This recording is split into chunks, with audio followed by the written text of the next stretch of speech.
The Echo of the Hunter. It was an afternoon.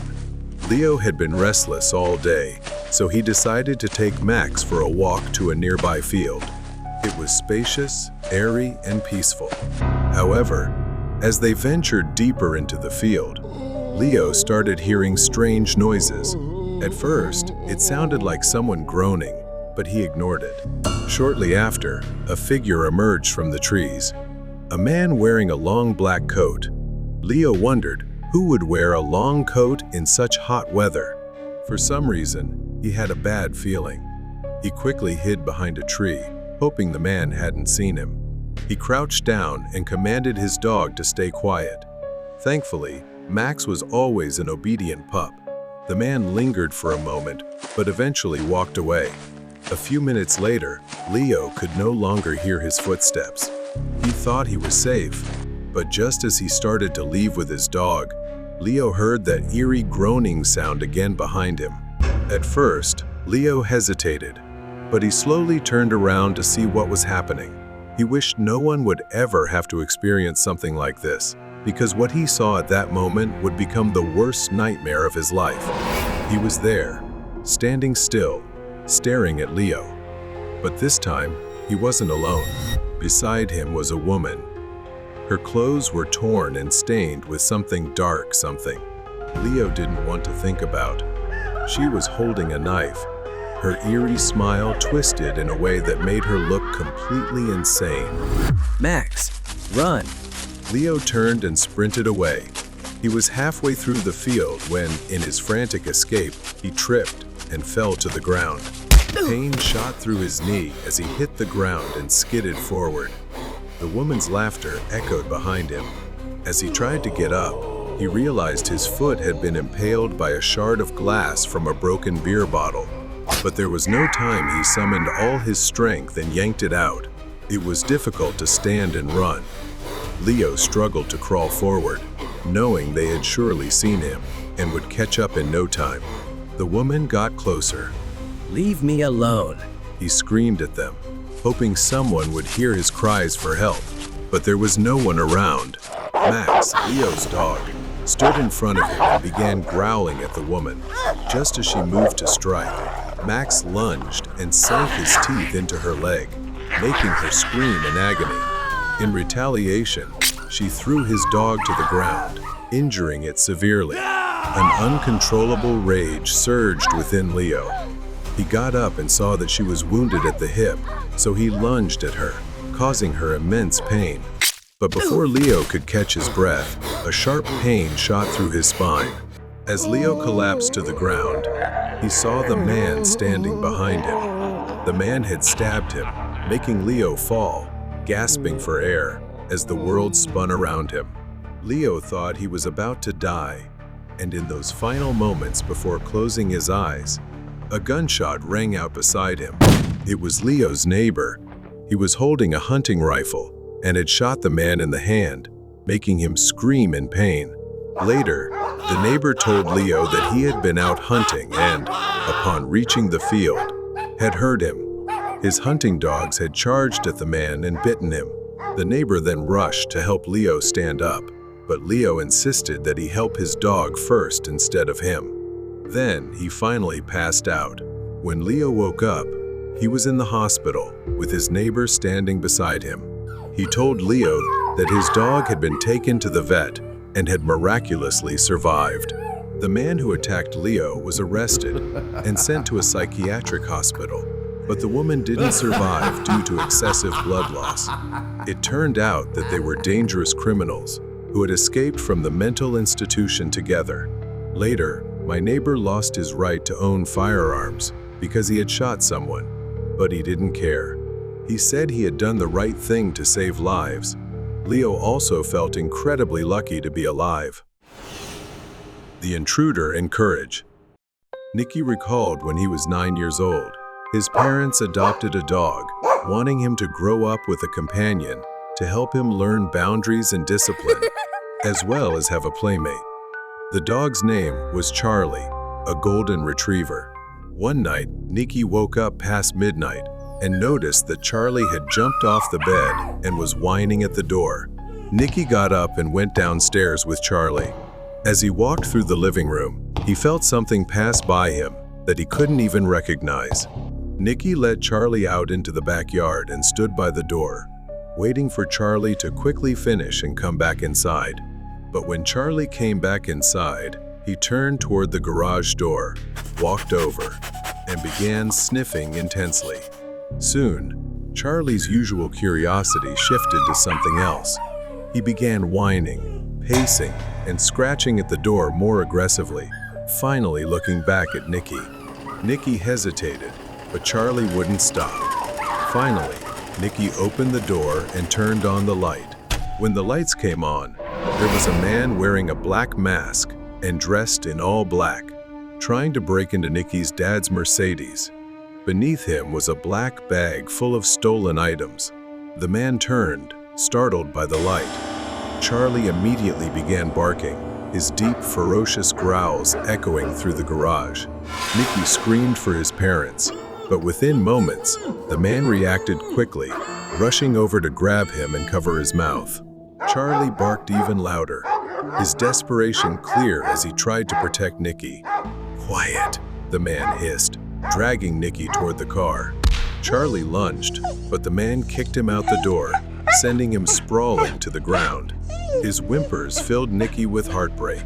Then the thief threw Nicky hard to the ground, leaving him weak and powerless. He leaned down, threatening him to stay quiet or else. After a moment, Charlie was on the other side of the door, barking again. Meanwhile, the man turned his attention back to the car, using a metal tool to try and pry the lock.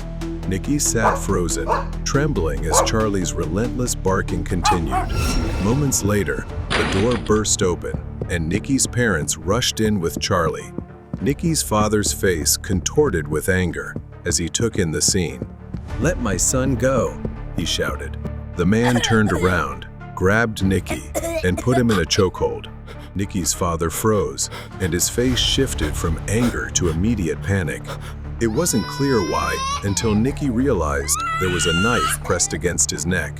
The man demanded his parents step back, hand over the car keys, and let him drive away, or else he'd hurt the boy. Nicky's mother tightly held onto Charlie's collar, trying to restrain him as the dog growled and struggled against her grip. "Get the keys," Nicky's father said, his voice tense with fear.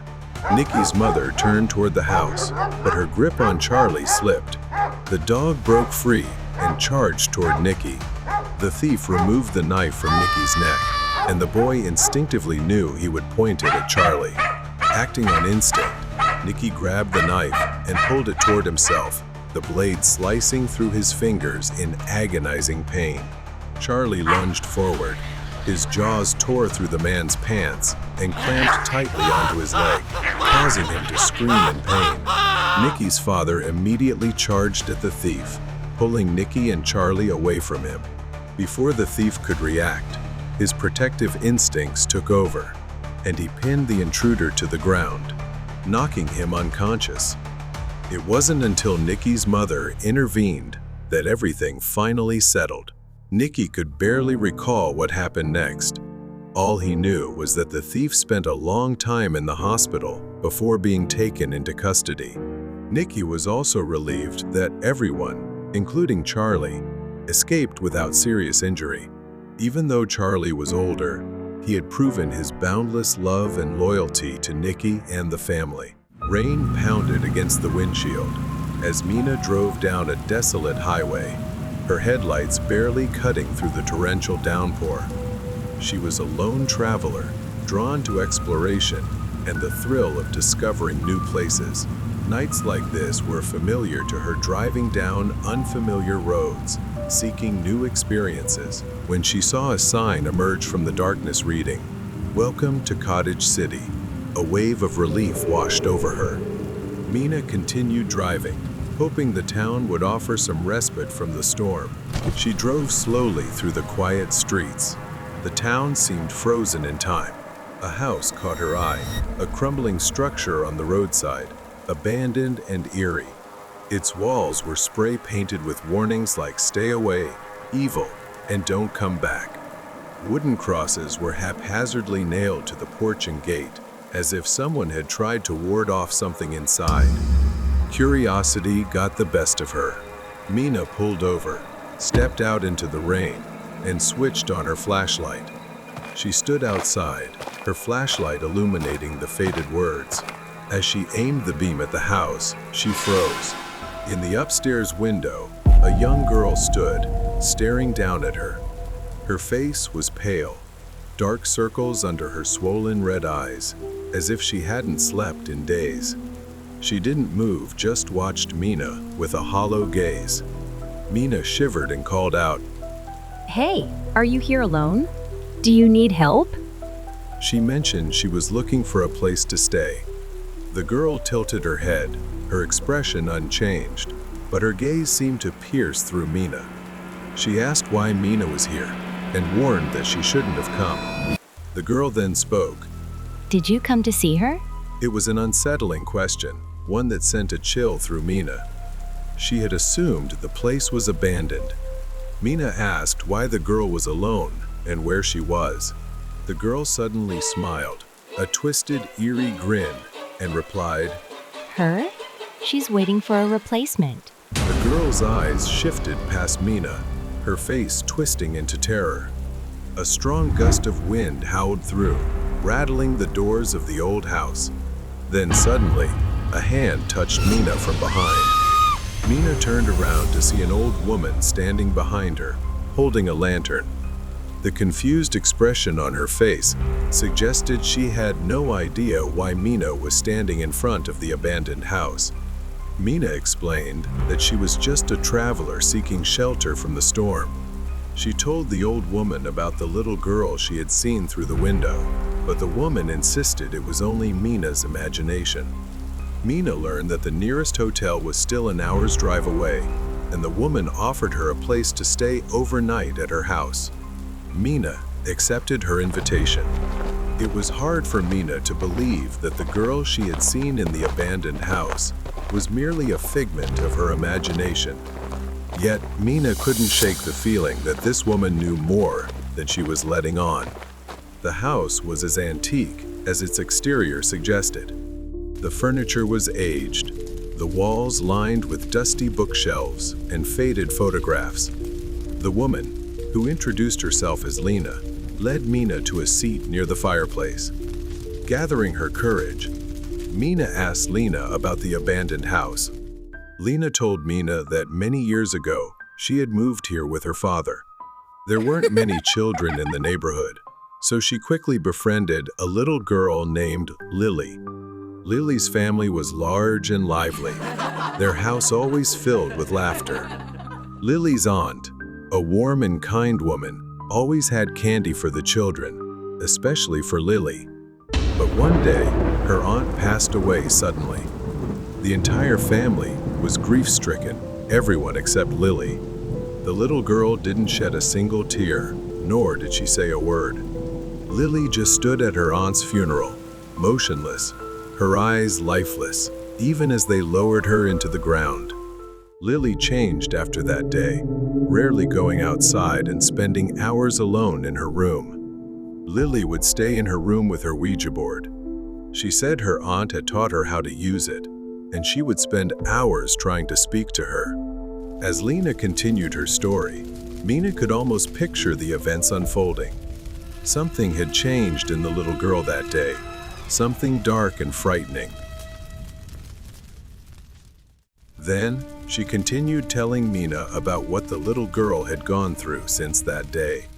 Right after the girl's aunt passed away, terrifying things began happening in that house. Around midnight, Lily's mother started hearing strange noises coming from her room. Scratching sounds, like fingernails scraping against the walls. Lily lay awake, eyes wide open, staring at something in the darkness. She felt a presence, something lurking beside her bed, watching her. Mrs. Lena leaned forward.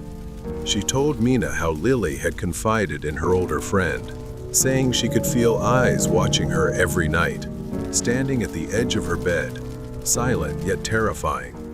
The next morning, Lily's mother checked her bed and discovered scratch marks on the mattress. Even more disturbingly, she found similar marks on Lily's own skin. Lily would scream, sometimes even laugh loudly in the middle of the night. Her voice would change, becoming rough, distorted, and filled with pain. Lily's mother rushed in, only to find her alone, trembling, her eyes filled with terror. The little girl spoke of them, shadowy figures. They would gather around her bed, staring with their hollow mouths, open in a silent scream. They all knew Lily was different. Everyone sensed that something had invaded her, but no one could stop it or help her. Mina shuddered as the old woman recounted the family's desperate decision to call for an exorcism.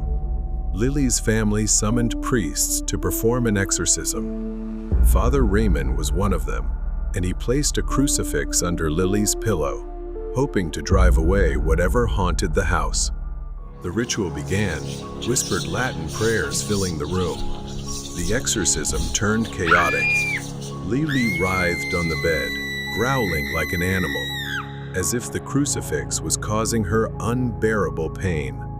Objects flew across the room, and the crucifix seemed to burn her, sending her into a violent rage.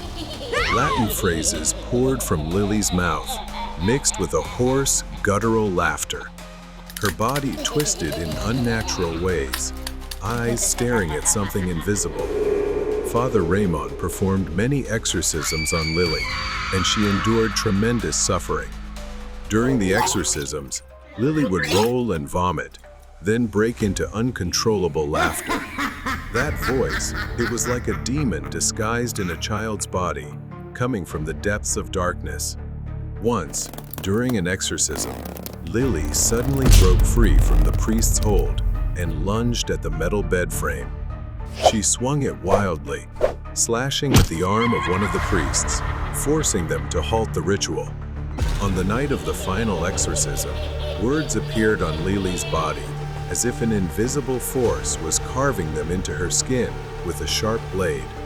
On the last night, 3 priests conducted the final exorcism on Lily, and they even witnessed her body levitating above the bed. As they recited the final incantation, Lily's body collapsed onto the bed, motionless. Everyone believed she had been freed. Lily's family moved away soon after, and no one ever saw her again. The people living near the house avoided it, cursing its existence. Some families even left the area due to the strange, unexplainable occurrences. She told Mina that some believed Lily's spirit never left, that she was still trapped inside the house. Mina shivered, recalling the grinning girl in the window, her eyes black and hollow. Mina shared what she had seen. Hesitantly, she mentioned that the girl looked no older than 14. The old woman slowly nodded and confirmed that was exactly Lily's age when she disappeared. Mina was frozen by what she heard.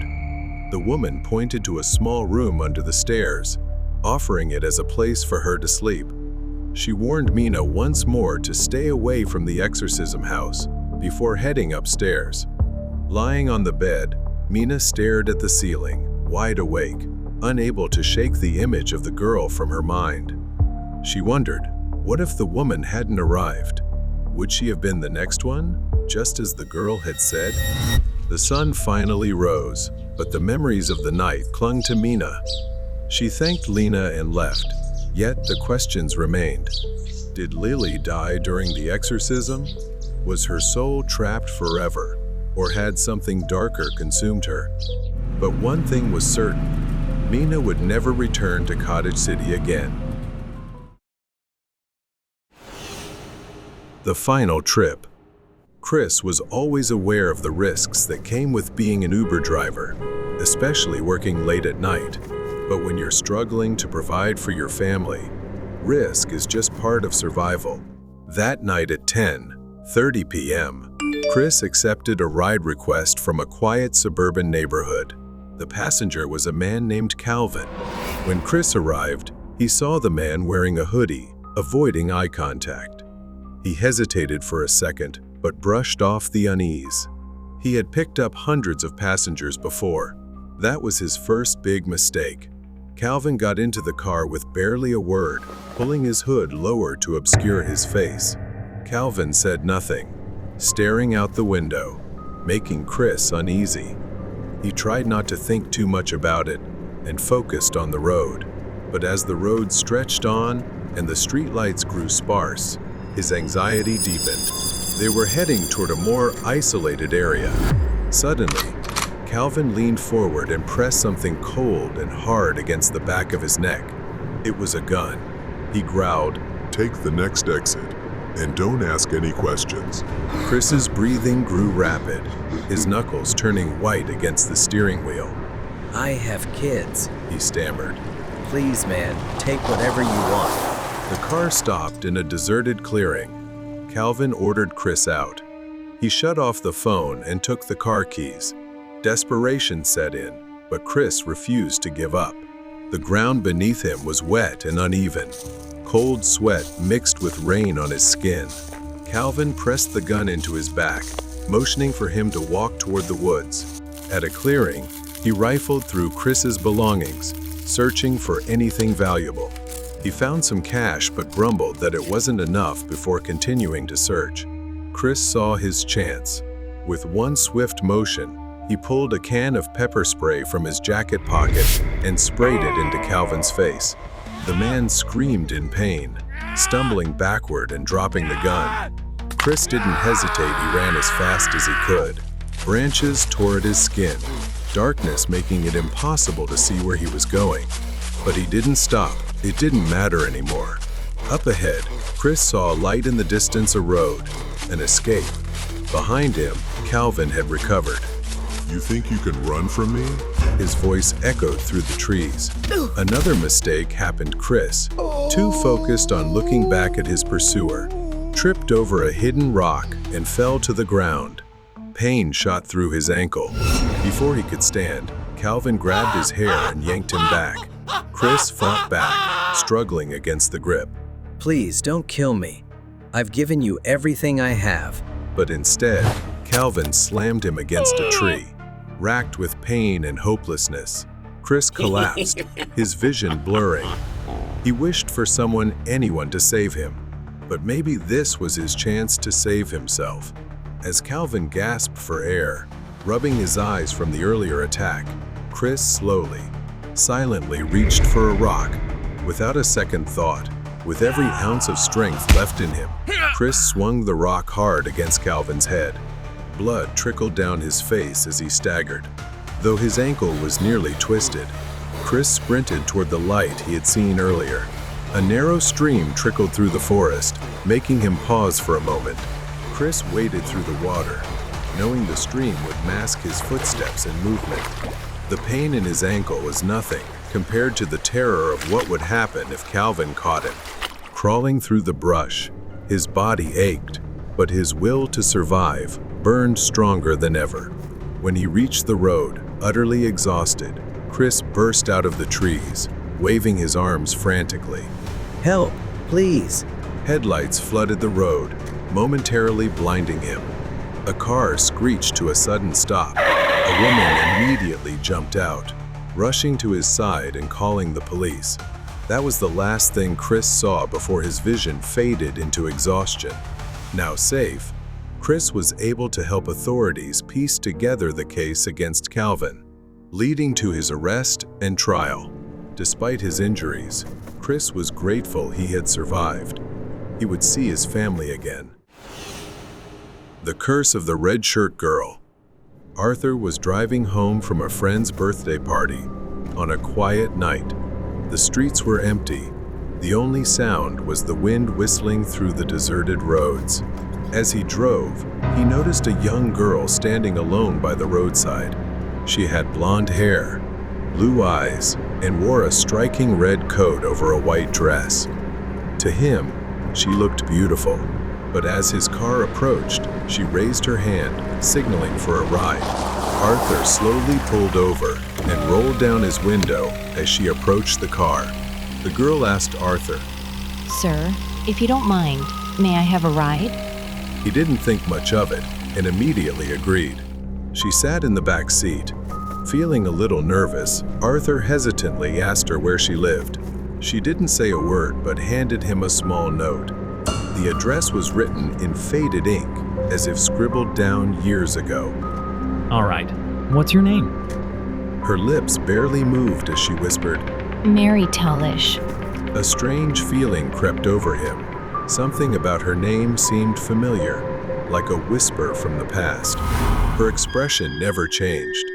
He tried to ease the tension by asking about her interests. Her voice was flat. I used to play with dolls when I was little, but I can't play with them anymore. She smiled gently, but not in a normal way. It was unsettling, filled with sorrow. They took them away from me. Something about the way she spoke sent chills down Arthur's spine. They were nearing an old cemetery, its rusted iron gates glowing under the moonlight. Suddenly, Mary leaned forward. Mary asked him to stop at the cemetery gate. She placed her icy hand on his shoulder. Please, take my coat and return it to my home as soon as possible. For a brief moment, he swore her fingers didn't actually touch him. It was a strange, ghostly sensation. Before he could respond, she darted out of the car, heading toward the cemetery gates, leaving her red coat behind.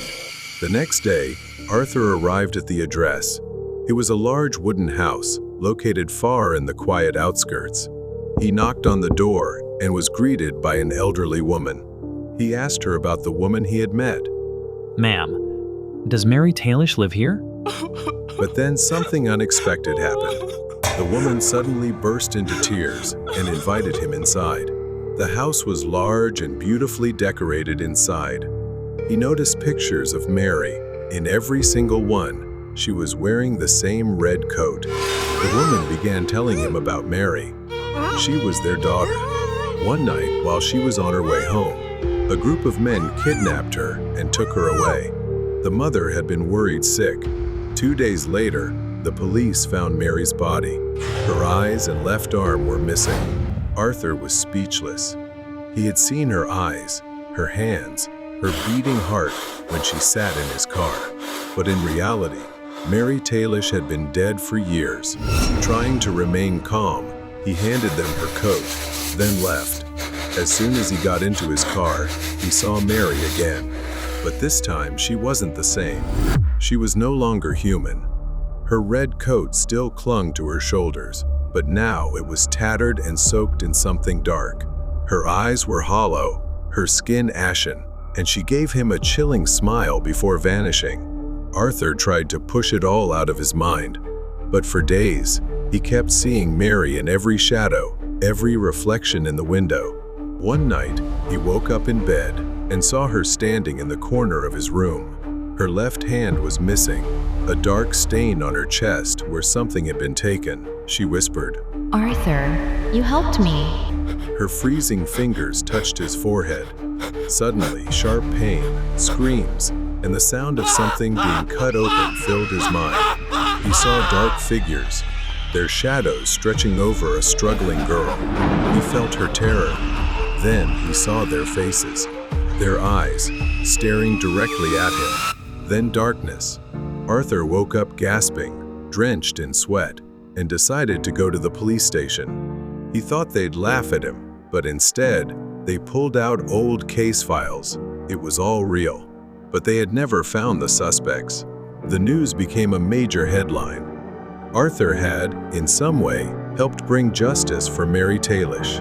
There was a legend Arthur later found online. Anyone who meets Mary Tailish must help her, or they will meet a terrible fate. Luckily, Arthur had been kind to her. Mystery buried under the snow. Rian had never truly clicked with Tyler, but they were still friends. Their relationship had always been complicated, marked by their differences in personality. Tyler was a complex, reserved guy with hidden corners of his life he never let anyone see. On the other hand, his mother, Diane, was the opposite, controlling, invasive, and suffocating. She seemed like a constant weight on his shoulders, though Tyler never outright said so. Their mother-son relationship might seem normal at first, but something about it never truly felt right. Diane constantly monitored Tyler with endless calls, texts, and surprise visits. He was never truly at ease during outings with friends, always explaining that he couldn't stay long because his mother would worry. When Tyler finally moved out, Rian thought things would change for him. Diane paid his rent, of course, so she couldn't entirely let go, but Tyler initially seemed more at ease. But that didn't last. He started avoiding people, skipping gatherings, and dodging calls. Rian thought Tyler was just adjusting to his new life, but one day, Rian ran into him. Tyler, looking exhausted, waved him over and asked for help fixing a leaking faucet. When Rian entered Tyler's apartment, everything seemed normal at first. However, there was an unsettling heaviness in the air. He noticed the backyard through the kitchen window was unusually dark. At first, Rian thought it was someone in the yard, but upon closer inspection, he realized it was a massive snowman. Rian frowned, jokingly pointing at it. Who makes a snowman that big? Tyler didn't reply, merely gesturing for him to focus on the faucet. Rian stepped into the kitchen, scanning the area for the faucet. As he approached the sink, something caught his attention. Tiny blood-red spots on the floor near the sink, scattered unevenly. At first, he thought Tyler had cut himself while cooking or something similar. That's not unusual for someone as clumsy as him. At first, they weren't clear, but upon closer inspection, something seemed off. The stains weren't random. They seemed to form a trail leading out to the yard. His brows furrowed in confusion, but he didn't react immediately. Tyler stood nearby, distant, as if lost in thought, staring blankly at the TV. As Rian knelt down to continue inspecting the faucet, something faintly glinted under the sink, catching his attention. It was a shiny keychain, stained with dried blood. Rian's hand trembled slightly as he picked it up, immediately recognizing it. It belonged to Diane, Tyler's mother, the one she always carried with her. Panic set in as he realized something was wrong. At that moment, Rian turned and saw Tyler, even though he'd heard him in the living room just seconds earlier, seemingly watching TV. His expression was blank, and he seemed unfocused. Why is there blood on this? What's going on? Tyler stayed silent, his gaze distant, as if calculating something. Before Rian could react, Tyler reached across the table and grabbed a kitchen knife. His movements were slow but deliberate. You're not allowed to leave. Tyler lunged at Rian with the knife. Instinctively, Rian stepped back but tripped over a chair, falling to the floor. Tyler raised the knife again, stepping forward with clumsy but determined strides. Rian raised his hands to defend himself, bracing for the worst. Tyler aimed for Rian's chest. Rian twisted on the ground, narrowly avoiding the blade. Tyler staggered, and that's when Rian noticed it. The keychain was still in his hand. Wait, Tyler, calm down. Rian shouted, but Tyler lunged again. In a desperate move, Rian stabbed Tyler's leg with the blood-stained keychain. Tyler screamed in pain, stumbling back as he looked down at his leg. Rian seized the opportunity to get up and run toward the back door. He stumbled into the giant snowman. The impact caused it to collapse, revealing a horrifying sight beneath, a pale, trembling hand. And then the fingers twitched. It was Diane. Help. She whispered weakly. She clung to his coat, her eyes filled with tears. I wanted him to be happy. Rian dragged Diane toward the patio, his arms trembling with the effort. Rian turned to see Tyler, now staggering and disoriented, looking toward them. His knees buckled, and he collapsed into the snow, sobbing uncontrollably. I just wanted to fix everything. The sound of sirens tore through the night as the police arrived. Tyler didn't resist as they surrounded him. He just sat there, his head in his hands, mumbling incoherently. The investigation revealed Tyler's mental breakdown. In a twisted effort to conceal his mother, he had hidden Diane inside the snowman. Tyler was sentenced to life in a mental institution, his mind damaged beyond repair. The snowman was something Rian could never forget, the desperation of Tyler and the suffering of Diane. In the freezing cold of winter, he could never look at a snowman the same way again. Vengeance of the soul. It was Saturday night, and Hannah was still at her university library, finishing a project due next week. Her friend had ditched her again, leaving her to finish it all on her own. She checked the clock and saw it was nearly 10 p.m., so she closed her textbooks and returned them to the shelf. Hannah went back to the table and put her books in her bag, and at that moment, she heard a noise. She looked around and thought she saw a man staring at her, but when she blinked, he was gone. Hannah left and headed home. She knew she shouldn't wander alone in a new city. Then she heard footsteps behind her and turned around, seeing a figure in a dark hoodie disappearing into an alleyway. She stopped, feeling a surge of fear. Was someone following her? She hurried on, relieved that her apartment was nearby. Hannah got into her building safely. She stepped into the elevator and pressed the button for the 14th floor. Just as the doors were closing, someone reached in to stop them. She held her breath as the doors opened, and a tall, fairly handsome man stepped into the elevator, his dark eyes looking at her with a warm expression. He started a friendly conversation, complimenting her outfit. She blushed, feeling a bit nervous. The elevator stopped on the 13th floor, and he stepped out, looking back at her and saying, "See you around." But as the doors started to close, Hannah saw him reach into his coat and pull out a shiny knife. Realizing the danger, she pulled out her phone as the elevator reached her floor. But just as she dialed the last digit for the police, the doors opened again. She screamed as she saw the man standing at the door, with nowhere left to run. He plunged the knife into her chest, her sweater soaking with blood. Pain spread across her chest as everything faded to black. The next morning, neighbors found Hannah dead in the elevator. Residents raised concerns about safety measures. Security cameras were installed, and more importantly, an emergency stop button was added to the elevator. Months passed, and the elevator killer remained uncaught. He prided himself on getting away with the perfect murder and wondered if he could pull it off again in the same building. He chose another Saturday night and saw a woman waiting to enter the elevator. He stood behind her, ensuring the guard was still distracted by his game on his phone. He pulled his hoodie tighter over his head as he noticed the camera. The doors opened, and the woman stepped inside. Just like before, she pressed 14, and he said he lived on the 13th floor as he pressed the button. But the woman didn't respond. She seemed strange, her head bowed, her hair covering most of her face. She wore a white dress and was barefoot, which he found odd, but her appearance didn't concern him. He kept a knife in his pocket, eager to use it. The 13th floor arrived, and he began to step out.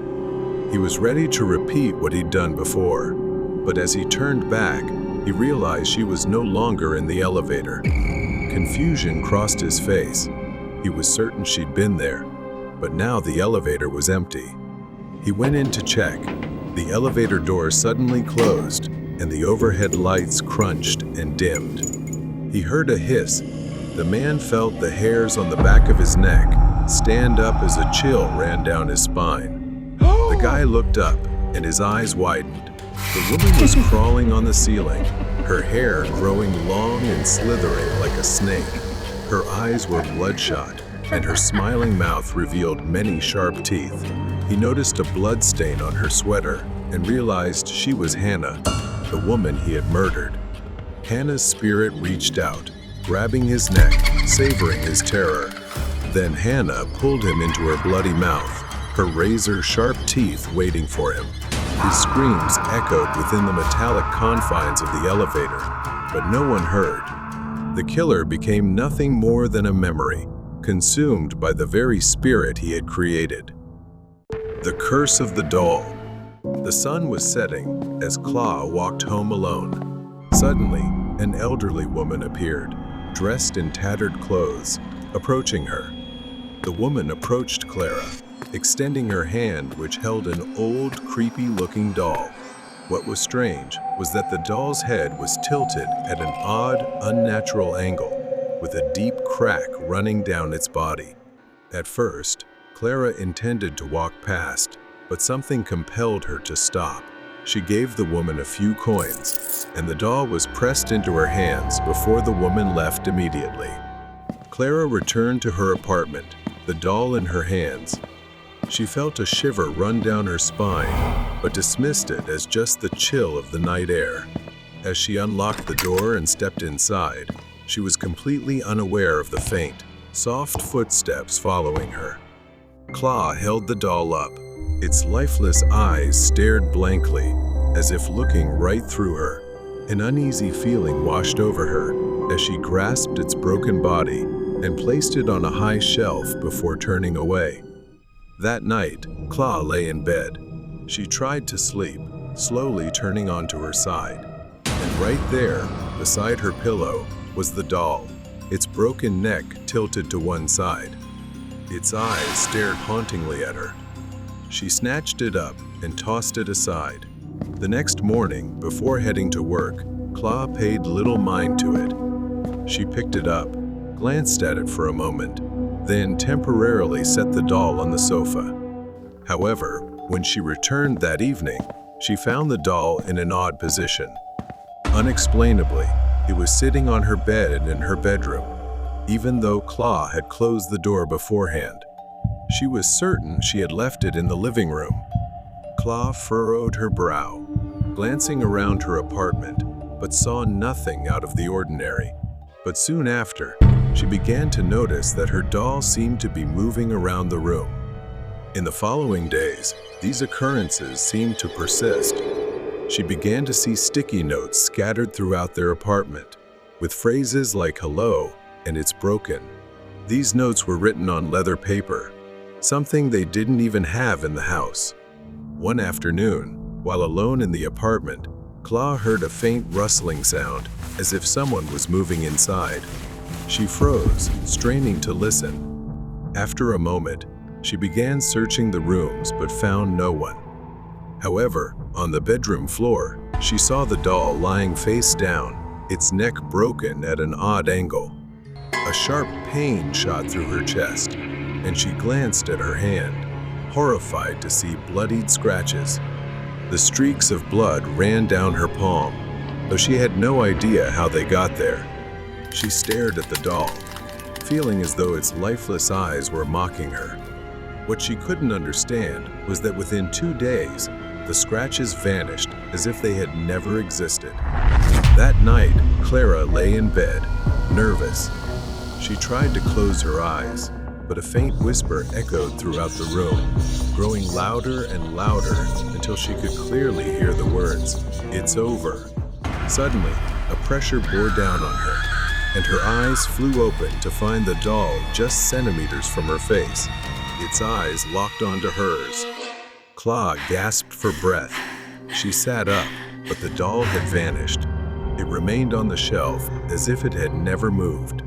Days passed, and Claw became increasingly withdrawn, her face pale, eyes dim. The presence of the doll seemed to grow, draining her energy.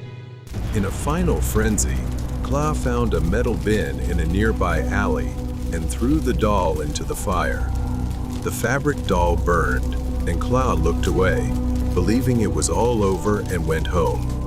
But when she returned, the doll, singed but seemingly unharmed, sat inexplicably in her room. She felt powerless and exhausted. She picked it up. Suddenly, she collapsed to the floor, a strange sensation washing over Claw, as if her soul was being pulled from her body, drained by the doll. The next morning, an old woman stood in an alley. In her hands, she tightly clutched the tilted doll. People passed by, avoiding looking, instinctively feeling uneasy before her presence.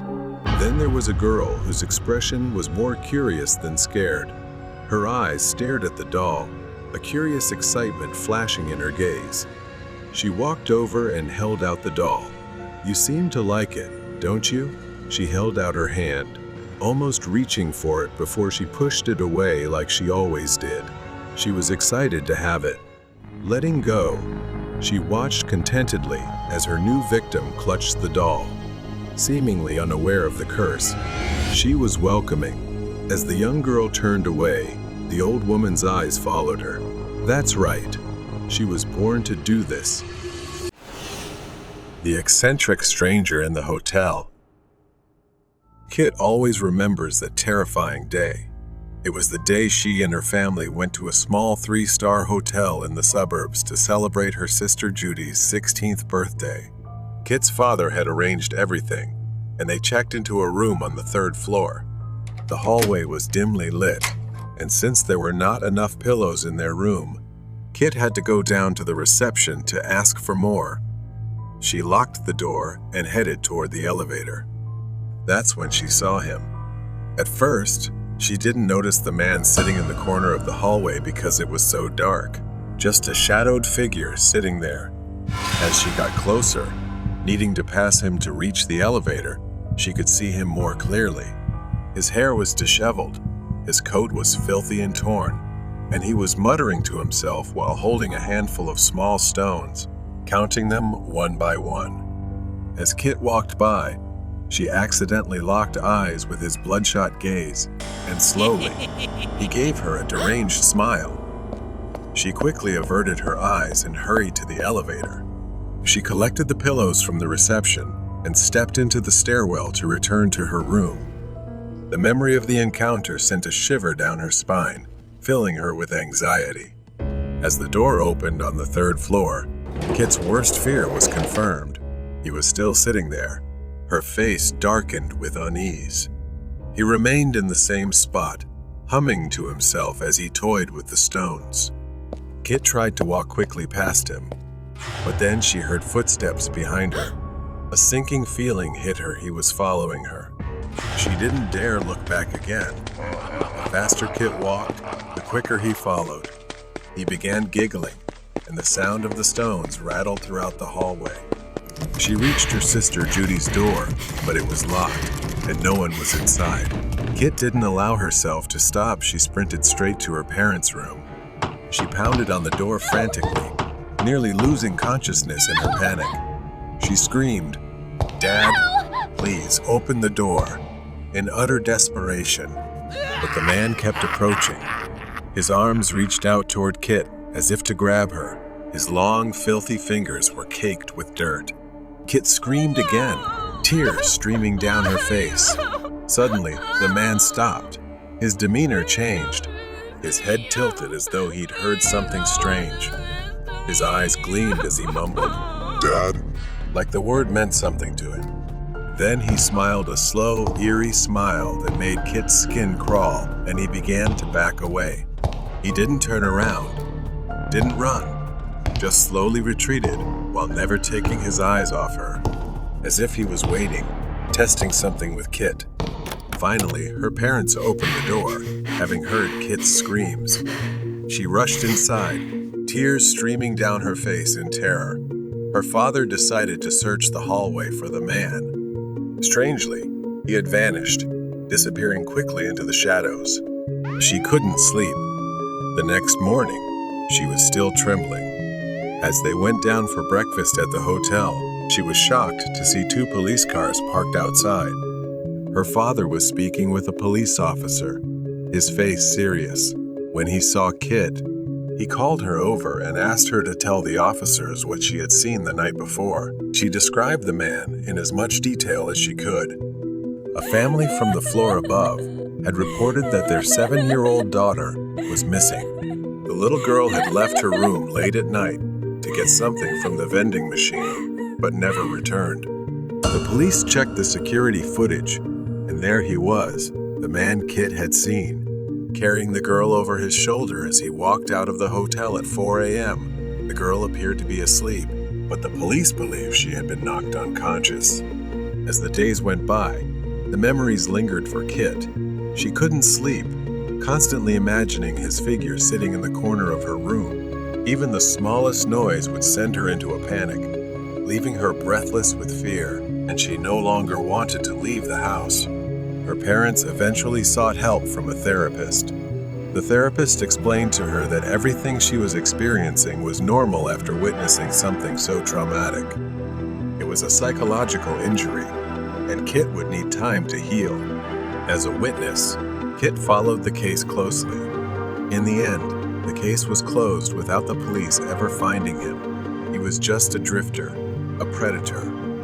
Kit wasn't sure if she'd ever be able to escape the memory of that night, but she knew she needed to move on and become stronger.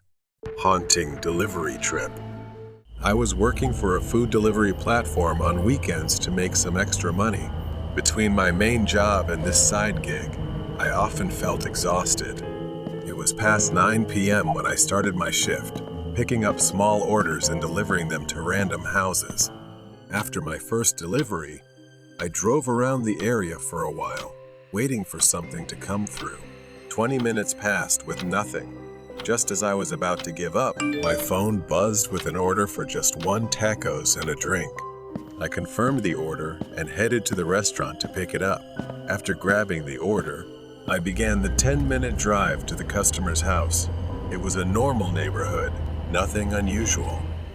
As I approached a red light, I noticed a pickup truck stop next to me. Instinctively, I glanced over. The guy in the truck was leaning out of the window, staring straight at my car. I looked away when the light turned green and pressed the gas. I glanced in my rearview mirror.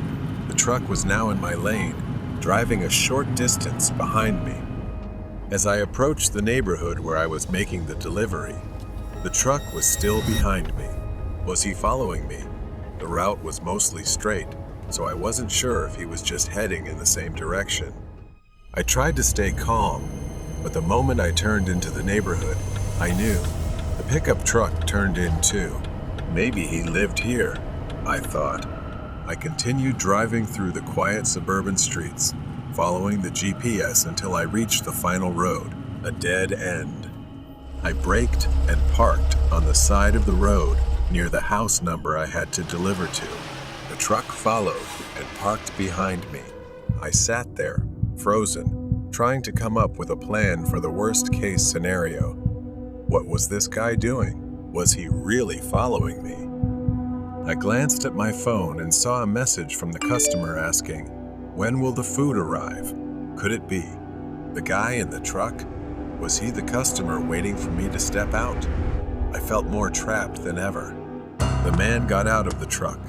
My heart pounded as I watched him slowly approach my car. He stopped right by my trunk, his face partially hidden in the shadows.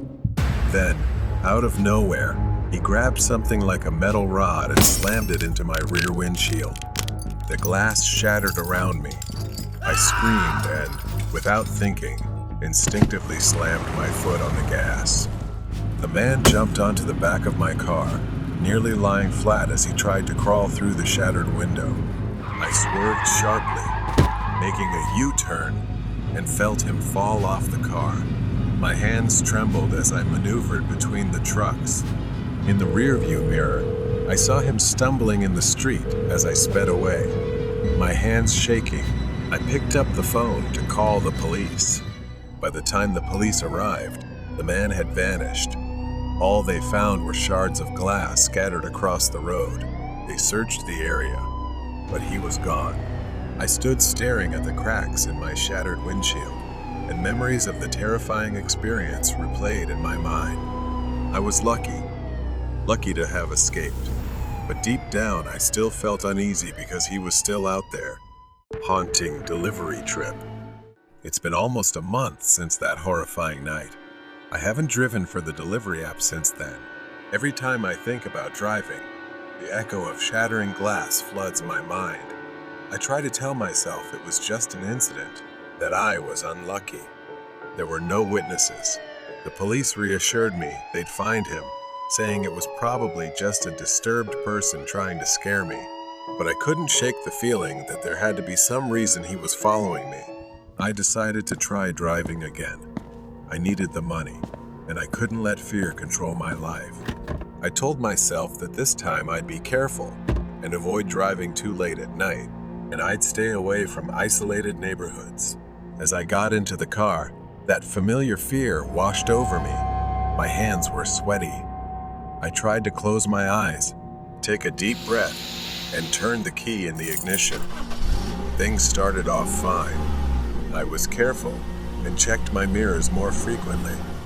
But as the sun set, my phone buzzed with an order that sent a chill down my spine. 1 taco and a drink. A simple order, just like that night. I hesitated, my thumb hovering over the accept button. I figured it was just a coincidence, so I accepted the order. A light drizzle had begun. The drive to Taco felt eerie, as if I was retracing the same steps as that night. I picked up the order and placed it on the passenger seat. As I drove to the delivery address, waves of anxiety hit me. The house was in a different neighborhood, but each turn felt strangely familiar. When I parked at the curb, the hairs on the back of my neck stood up. The headlights of a car behind me suddenly flicked on. I looked, it was a truck, and it looked just like the one from that night.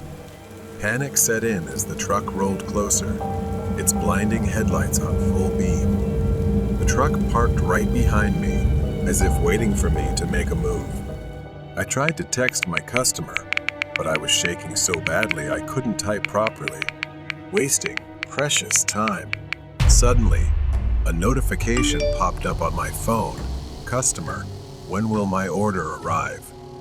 I couldn't believe it and dropped my phone right then. It was happening again. Could he have been waiting for this moment to get revenge? I couldn't go through this again. I had to act. I pressed the gas, moving my car to another spot. The truck slowed down behind me, its headlights glaring blindingly in my rearview mirror, causing me to squint. Suddenly, the truck surged forward, crashing into the back of my car. The impact jerked me forward, my chest slamming into the steering wheel. Pain shot through my ribs as I gasped, trying to catch my breath. I pressed the gas harder, but the rain had made the road slick, so I had to maintain control to avoid crashing. Panic hit me as he pulled up alongside, rolled down his window, and gave me a sinister smile. Another slam. The back of my car crumpled, and I felt something wet trickling down my head. My head had been injured and was bleeding from the impact against the window when he rammed me again. I braked hard, dazed, my vision blurring from the blood running down my face and the sharp pain in my side. But I couldn't give up. I grabbed my phone and dialed 911 for help. I could see his silhouette through the rain, stepping out of his truck. I refused to give up, flooring the gas and driving blindly. My car slammed into a tree. Desperate to survive, I fumbled for the door handle, trying to get out before he got too close. In the distance, I could hear him screaming angrily. I forced myself to run, sprinting toward the woods at the edge of the road. Suddenly, I tripped. My ankle twisted and sharp pain shot up my leg. I couldn't move. He was almost on top of me, his shadow looming as I tried to crawl toward the edge of the road. I turned to face him. He raised the crowbar high above his head, ready to strike, and I screamed. But then, the sound of police sirens cut through the quiet rain. He froze, trying to run, but it was too late. The police used a taser and tackled him to the ground. He was finally caught. I fainted, slowly losing consciousness. Paramedics loaded me into an ambulance, and a wave of relief washed over me. The nightmare was finally over. The Ghostly Tome. An old library stood at the edge of town, a structure with stone walls darkened by centuries of weather. Ivy covered the walls, and narrow arched windows allowed only the faintest, This was where Clara worked as the head librarian, a job she had cherished for over a decade. She always found solace in the silence, the smell of old books. But something had changed. Clara arrived early and approached the heavy wooden door. As she unlocked it, a shiver came over her, a feeling she had been experiencing more often lately. She took it as the cold of the morning and went inside. The library was still and silent, as usual at this hour. Clara moved through the familiar aisles, her footsteps echoing softly. She followed her routine, checking book returns and organizing new arrivals.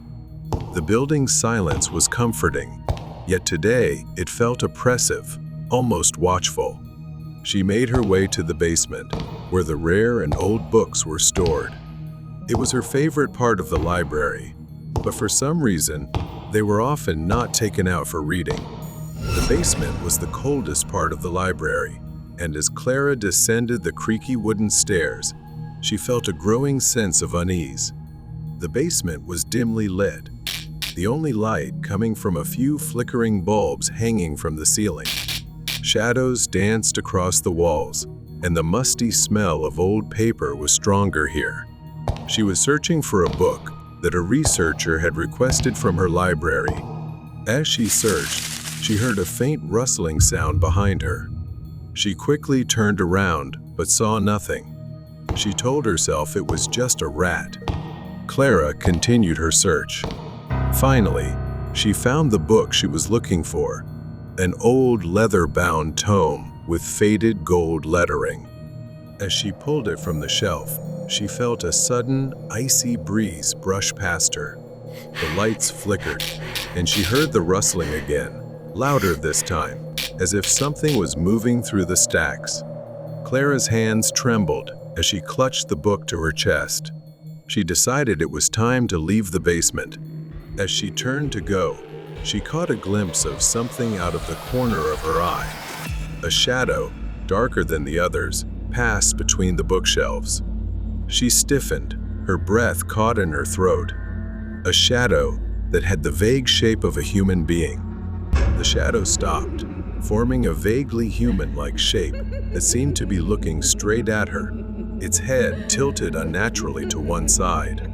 She stumbled up the stairs, nearly dropping the book in her haste. Panic struck. Clara struggled to find the flashlight, but her hands were shaking so much that she couldn't turn it on. The rustling sound grew louder, closer, until she felt it right next to her. Clara felt something cold and wet touch her arm, and she screamed. At that moment, she dropped the book, revealing pages filled with strange, unfamiliar symbols. Reluctantly took the book back, feeling an inexplicable pull to take it with me. In the darkness, as she brought the book upstairs, Clara could feel its presence. It seemed to seep into her mind, filling her with fear. As she neared the basement door slammed shut behind her with a deafening noise. The library above seemed unchanged, still and silent, but the claustrophobic feeling remained. Back in the main lobby, Clara sat at her desk, a mysterious book in front of her. She placed the book on the table and took a breath, then stared at it with both fear and curiosity. She started to wonder whether she should open it or not, but then she curiously opened it to examine the symbols, flipping through each page, brittle with age. The symbols seemed to shift and change, almost as if they were alive. She shook her head, blaming her imagination. And thinking she was being paranoid. Darkness filled the library. She suddenly read a passage out loud. Suddenly, the whispering became louder. The lights flickered violently, then went out completely. Clara's breathing became rapid. She tried to ignore it, closed the book immediately, and decided to put it back in its place. The library was silent and dark. Clara, she doesn't know if she's in her imagination, or if something is residing in this library, or if there are hidden secrets that she doesn't know yet. Morning light cast long shadows through narrow windows. Clara stood outside, hesitating to enter. She gathered her courage, took a deep breath, and stepped inside. Clara slowly walked toward her desk, her footsteps echoing in the empty space. As she passed by, she glimpsed the old book she had stored in the basement yesterday lying on her desk. Clara was horrified. She was certain she'd put it back on the shelf in the basement. Clara stared at the book, hesitated for a moment, then grabbed it, deciding to destroy it in hopes of freeing herself from this fear.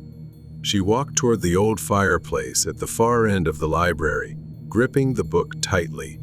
She opened it, and the symbols writhed as if alive, almost resisting her. She threw the book into the flames. A hissing sound escaped from the book.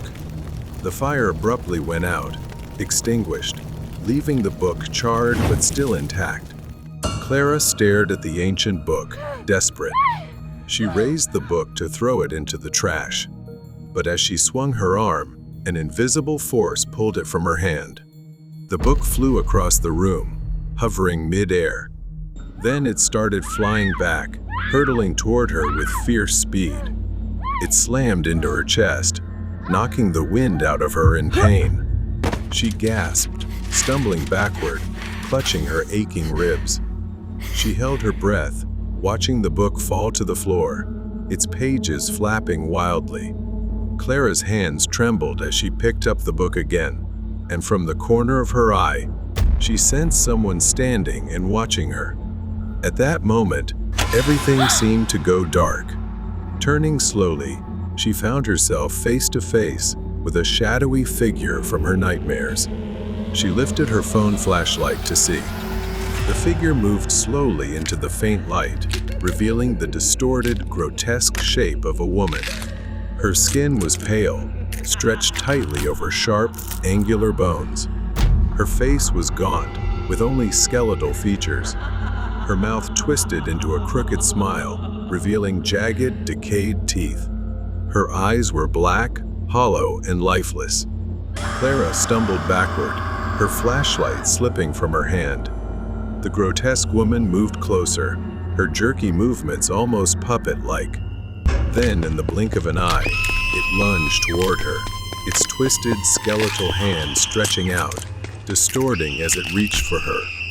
Its claw-like fingers scratched across Clara's face, as if devouring a meal. Clara raised the book defensively, trying to fend it off, but the spirit lunged at her again. With its unnaturally elongated arm, it grabbed her shoulder once again, pulling her closer. Pain tore through her, as if her skin was being ripped apart. She tried to scream, but no sound escaped. The woman's face came closer, her distorted smile stretching impossibly wide, revealing layers of rotting flesh inside her mouth. She stared into the ghost's endless, empty black eyes. The book slipped from her hand. The book's pages began to flip wildly, symbols blazing with dark energy, as if absorbing the terror flooding the room. In a final attempt to escape, Clara crawled backward, away from it, but it floated after her, laughing loudly, piercingly. Clara's vision dimmed as her strength drained away, her body paralyzed, her mind succumbing to the encroaching darkness. The library stood eerily silent, pale light cast on the dark stone walls.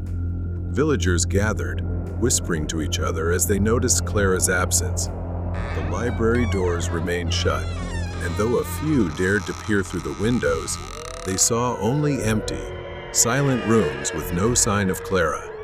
The whispers lingered, awaiting the next unfortunate soul to uncover the library's secrets. Behind the neighbor's door. It was December, and the neighborhood had started decorating for the holidays. I knew all my neighbors, and they were all very friendly. The neighbors lit up the streets with their festive displays. Paul, our neighbor to the right, was no different. He had put up his lights early, which I found unusual for a single man in his 40s. He seemed kind enough, though a bit lonely. I didn't see him often. He came and went for work, but I always greeted him when we crossed paths. Recently, though, I hadn't seen him at all. His car hadn't moved from the driveway in days. One night, I noticed Paul's house across the street. His Christmas lights were flickering wildly, not the usual twinkling effect. It was erratic, more like a wiring glitch. The flickering lights gave the house an unsettling feeling. At first, I brushed it off, thinking it was just some electrical issue, nothing to worry about. The next morning, I went to work. Paul's car was still in the driveway, and once again, all his curtains were tightly shut. That evening, I went outside and saw everything was exactly the same as the night before. I decided to be kind and let him know, as well as check if he was okay since I hadn't seen him. I walked over, hesitating for a moment before knocking on the door. There was no answer, so I rang the bell. Again, nothing. After the third ring, Paul finally opened the door. Paul greeted me with a forced smile. I told him about his flickering Christmas lights and how I just wanted to make sure everything was okay. I asked if he was okay, since I hadn't seen him in a while. He said he just wasn't feeling well. From the way he spoke, I felt his demeanor was awkward and cold. I noticed when he raised his hand, there were black smudges or soot on it. I glanced down briefly, and he immediately pulled his hand back behind him. Then I heard something from inside the house. At first, I thought I was imagining it, but it sounded like a child's voice. Paul didn't have any kids. I was about to ask if he heard it too, but I decided against it. It sent a chill down my spine. I glanced at Paul, but he didn't seem to notice. The sound seemed to come from deep within his house, distant and muffled. His expression didn't change, but there was a coldness in his eyes. I was about to leave, but something inside me, an indescribable feeling, held me back. Then I decided to go back. He was about to close the door when he seemed surprised to see me return. I awkwardly made an excuse, asking if I could borrow some tools to fix a pipe. He politely and courteously invited me into the house. While Paul was rummaging through things in the living room, I asked if I could use the bathroom. On the way, I noticed something strange, a bookshelf in an almost empty room. It was placed in an oddly conspicuous spot and had a few stacks of cardboard boxes. As I got closer, I noticed dark stains on the walls and smudges on the bookshelf. They looked strange. Drawn by the oddity, I tried to take a closer look. Is it making a knocking sound? I thought I heard something and slowly moved closer to investigate. It sounded almost like something or someone was moving behind the bookshelf. Just as I reached out to touch it, Paul suddenly appeared in the doorway, asking, What are you doing? I quickly lied, saying I was just admiring some of the books. Glancing at the bookshelf, I smiled and asked, Do you enjoy detective and mystery stories too? Let's talk about them. But he gave a forced smile and nodded. Sure. Now can you leave? Seeing this, I decided to leave. After leaving, my mind was filled with questions. Why was Paul acting so strange? Why did that room feel so unsettling? It left me with a genuinely weird and uneasy feeling. I decided I would keep a closer eye on him for my own safety. A few days later, I kept observing and devised a plan. I stood in front of Paul's house with some pastries in hand, ready to knock and invite him to a Christmas gathering. As usual, Paul politely declined the invitation, but mentioned he might stop by later. A few minutes later, I saw Paul leave his house, get into his car, and drive off to somewhere suspicious. Seizing the opportunity, I cautiously made my way to the back of his house. He might return quickly, since the back door wasn't locked. I hesitated for a moment, considering leaving, unsure if this was the right thing to do. But then my eyes caught something that made me realize I couldn't hesitate any longer. I saw it, The trash can outside Paul's house. Items that didn't belong. Rags stained with dark streaks and dried specks that looked like blood. And even children's clothing. I couldn't ignore it anymore. The door creaked open, and I slipped inside. The house was silent, eerily still. I cautiously moved toward the bookshelf I had seen and suspected earlier. As I approached the shelf, I fumbled around and noticed a book sticking out oddly. I grabbed it and pulled it out. As I pulled it, the bookshelf suddenly shifted, revealing a dark space that looked like a hidden room. I stepped inside and was utterly horrified. The room was a chaotic mess. Boxes, shattered items, and strange objects scattered everywhere. In the far corner, something moved in the shadows. I took another step forward, feeling the weight of the air pressing down on me. Then, there he was, a little boy, trembling and trapped in the basement, his wide eyes filled with fear. My first instinct was to help the boy. I barely managed to remove the gag from his mouth when footsteps echoed through the house. Paul was back. My worst fear had come true. I quickly crouched down and whispered urgently to the boy, telling him to stay quiet as I guided him to hide. I hurriedly ran to find a different hiding spot, but Paul already suspected someone was in the house and began searching. He discovered me when I carelessly let part of my shirt show. He stomped on my shirt and said, You shouldn't have come here. Before I could react, Paul grabbed a nearby baseball bat and began swinging it forcefully at me. I barely dodged the first blow. Objects shattered around me. I rushed toward the kitchen, hoping to distract him and keep him away from the boy. My hand grabbed a pepper shaker, and I threw it into Paul's face to obscure his vision. But it didn't faze him at all. Taking advantage of his momentary blindness, I grabbed a frying pan and struck him on the head, forcing him to stagger back. The blows he landed on me left painful bruises, and his strength was greater than I had anticipated. I kept running to distract him, but I realized too late that he had gone down to the basement to find the boy.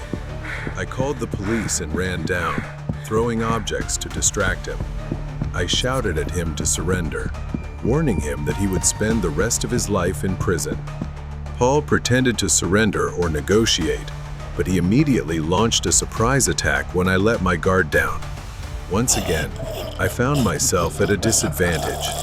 He grabbed my neck and began choking me as I desperately reached for a glass bottle nearby, but I couldn't grasp it. I was nearly losing consciousness from the strangulation when, unexpectedly, the boy screamed, distracting Paul and giving me an opening. I seized the moment, grabbed the bottle, and struck him on the head. With a painful groan, Paul staggered back and finally released his grip on my neck.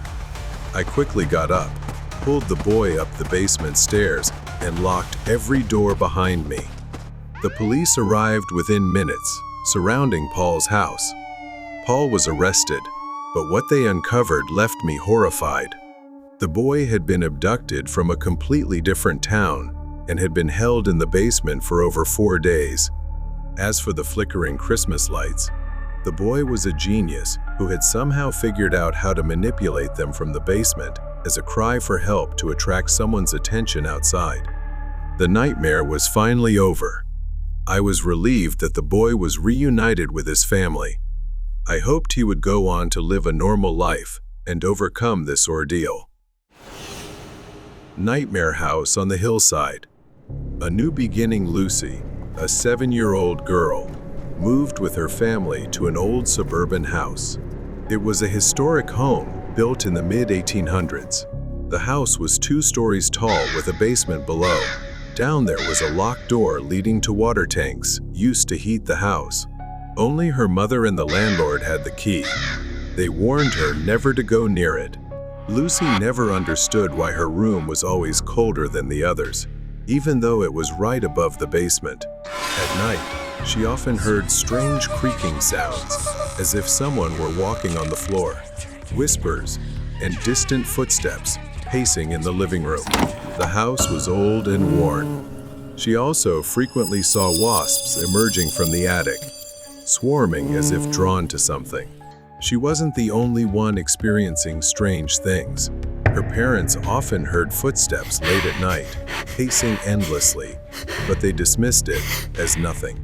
One night, she woke up with an eerie feeling as if someone was in the room with her. Lucy turned over and saw a boy, his face hidden in the shadows. He wore old-fashioned clothes and stood near her desk. Lucy sat up in bed. The boy spoke, asking if she wanted to play with him. She refused, saying it was too late and she didn't want to get in trouble.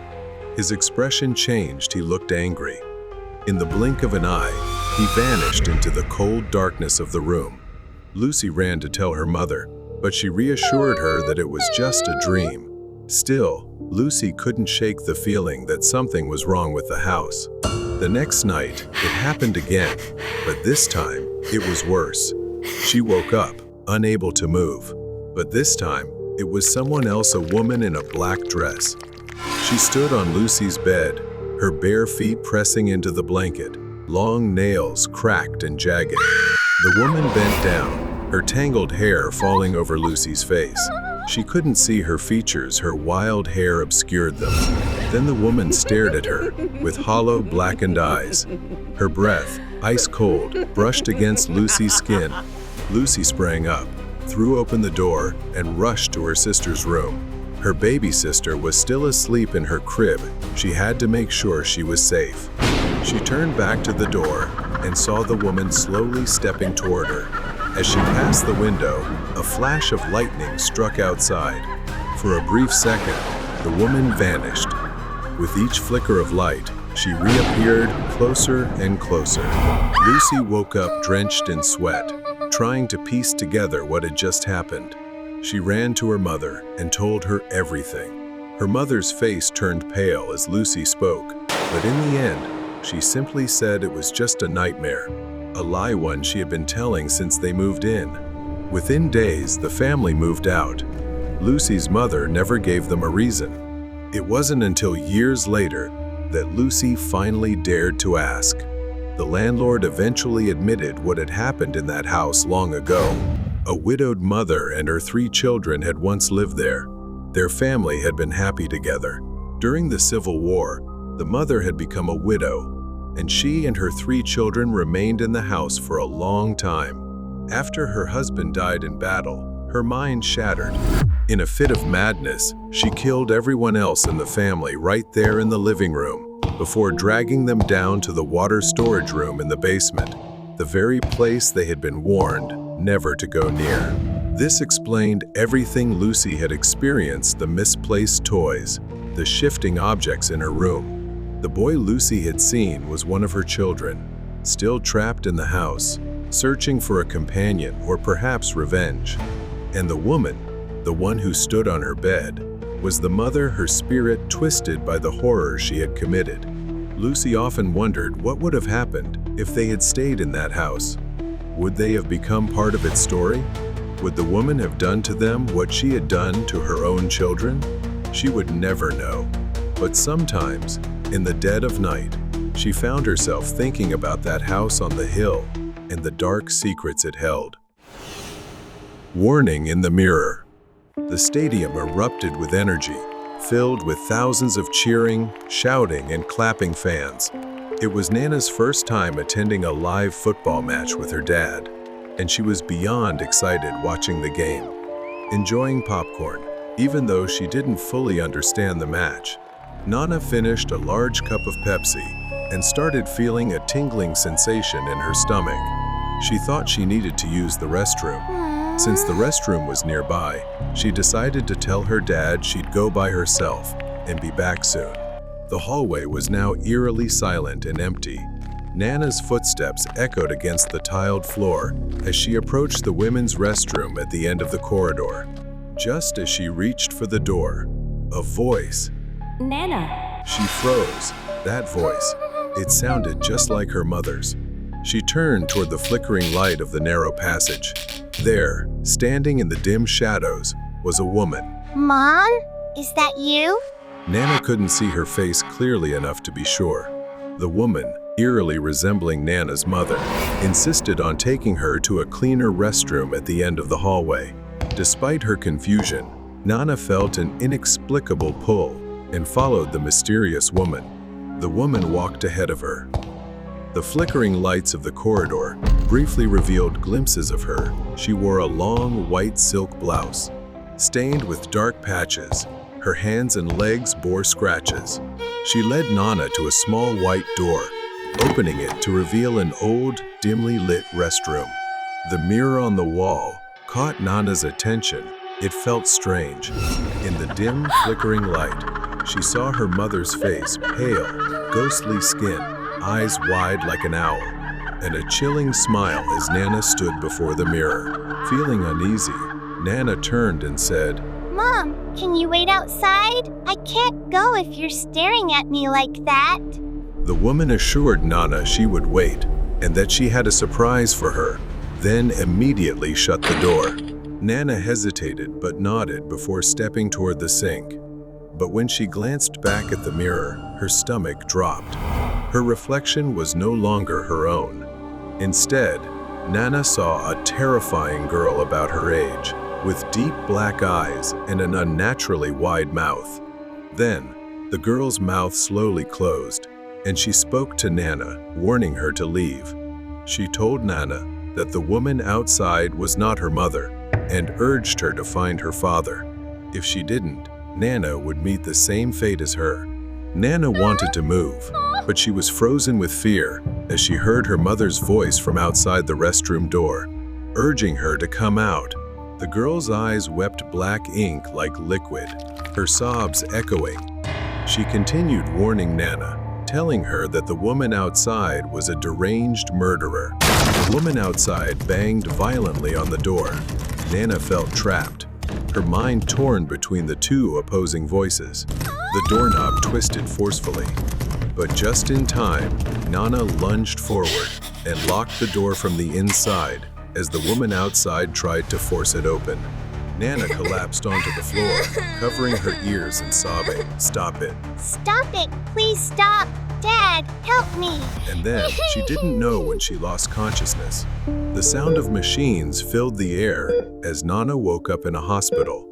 Her father sat beside her, his face pale and trembling. Her father recounted that after realizing Nana had been gone too long, he searched for her with the security team and found her lying on the floor of an abandoned restroom. After reporting it to the stadium management, they uncovered a horrifying truth. A year ago, a mentally ill woman had taken her daughter's life in that very restroom before ending her own. Though shaken, Nana felt grateful that the trapped spirit of the little girl in the mirror had tried to save her from the same fate. Both she and her father prayed that the ghostly girl who saved Nana could now finally rest in peace. Betrayal in the dark. It was a quiet night in late October. Maya was patrolling the empty streets of a small Texas town. The air carried a heavy, eerie stillness as the early morning hours approached. But that night, at around 2:15 a.m., the radio crackled to life. Maya received a call. Maya picked up the radio, and a woman's voice came through on the other end. "Police, please. I think there's someone in my house." Maya could hear the woman's frantic, shallow breathing. But just as she was about to respond, the line went dead. She tried calling back, but it went straight to voicemail. Maya radioed a colleague to get the location. She stopped, squinting at her GPS. It was just a few blocks away, near the town's edge. Something about the woman's voice unsettled her, so she decided to check it out. Maya arrived at the location, but there was nothing, just an empty lot. The wind whistled softly, rustling through the tall, dry grass. She checked her GPS again. The location was correct, but there was no house, just emptiness. In the distance, a faint light flickered on the porch of an old farmhouse. Maya felt an odd pull toward it. She decided to walk to the farmhouse, thinking maybe they knew something. She parked and approached the door. Maya knocked, and after a few minutes, the door creaked open. A young man answered, looking tired, confused, and not at all like someone who had made a frantic emergency call. "Can I help you, officer?" He asked, squinting at Maya through the dim porch light. She explained the call, asking if he had seen or heard anything unusual. He shook his head, confusion plain on his face. She asked if he knew anyone else living nearby. The man slowly shook his head. "No, there haven't been any houses for miles." Maya thanked him and returned to her car, a deep unease settling in her stomach. Maya checked her radio again and tried calling the number one more time, but it still went straight to voicemail. She decided to head back to the station, but as Maya turned the key in the ignition, something caught her eye in the rearview mirror. Someone was sitting in the backseat. She could only see a faint silhouette, a hunched figure barely visible in the darkness. Maya's heart pounded as she tried to stay calm, reaching for her radio to call for backup. But before she could, a sharp blow struck the back of her head. Pain exploded. Her vision and everything around her faded into darkness. Maya woke up groggy, her head throbbing.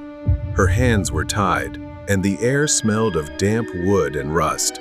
A single light bulb swung overhead, casting long, jagged shadows. Then, Maya saw her. It was her colleague, Jeff. Her face twisted into a manic grin, her eyes gleaming with cruelty. You didn't expect to see me, did you? I've been waiting for this.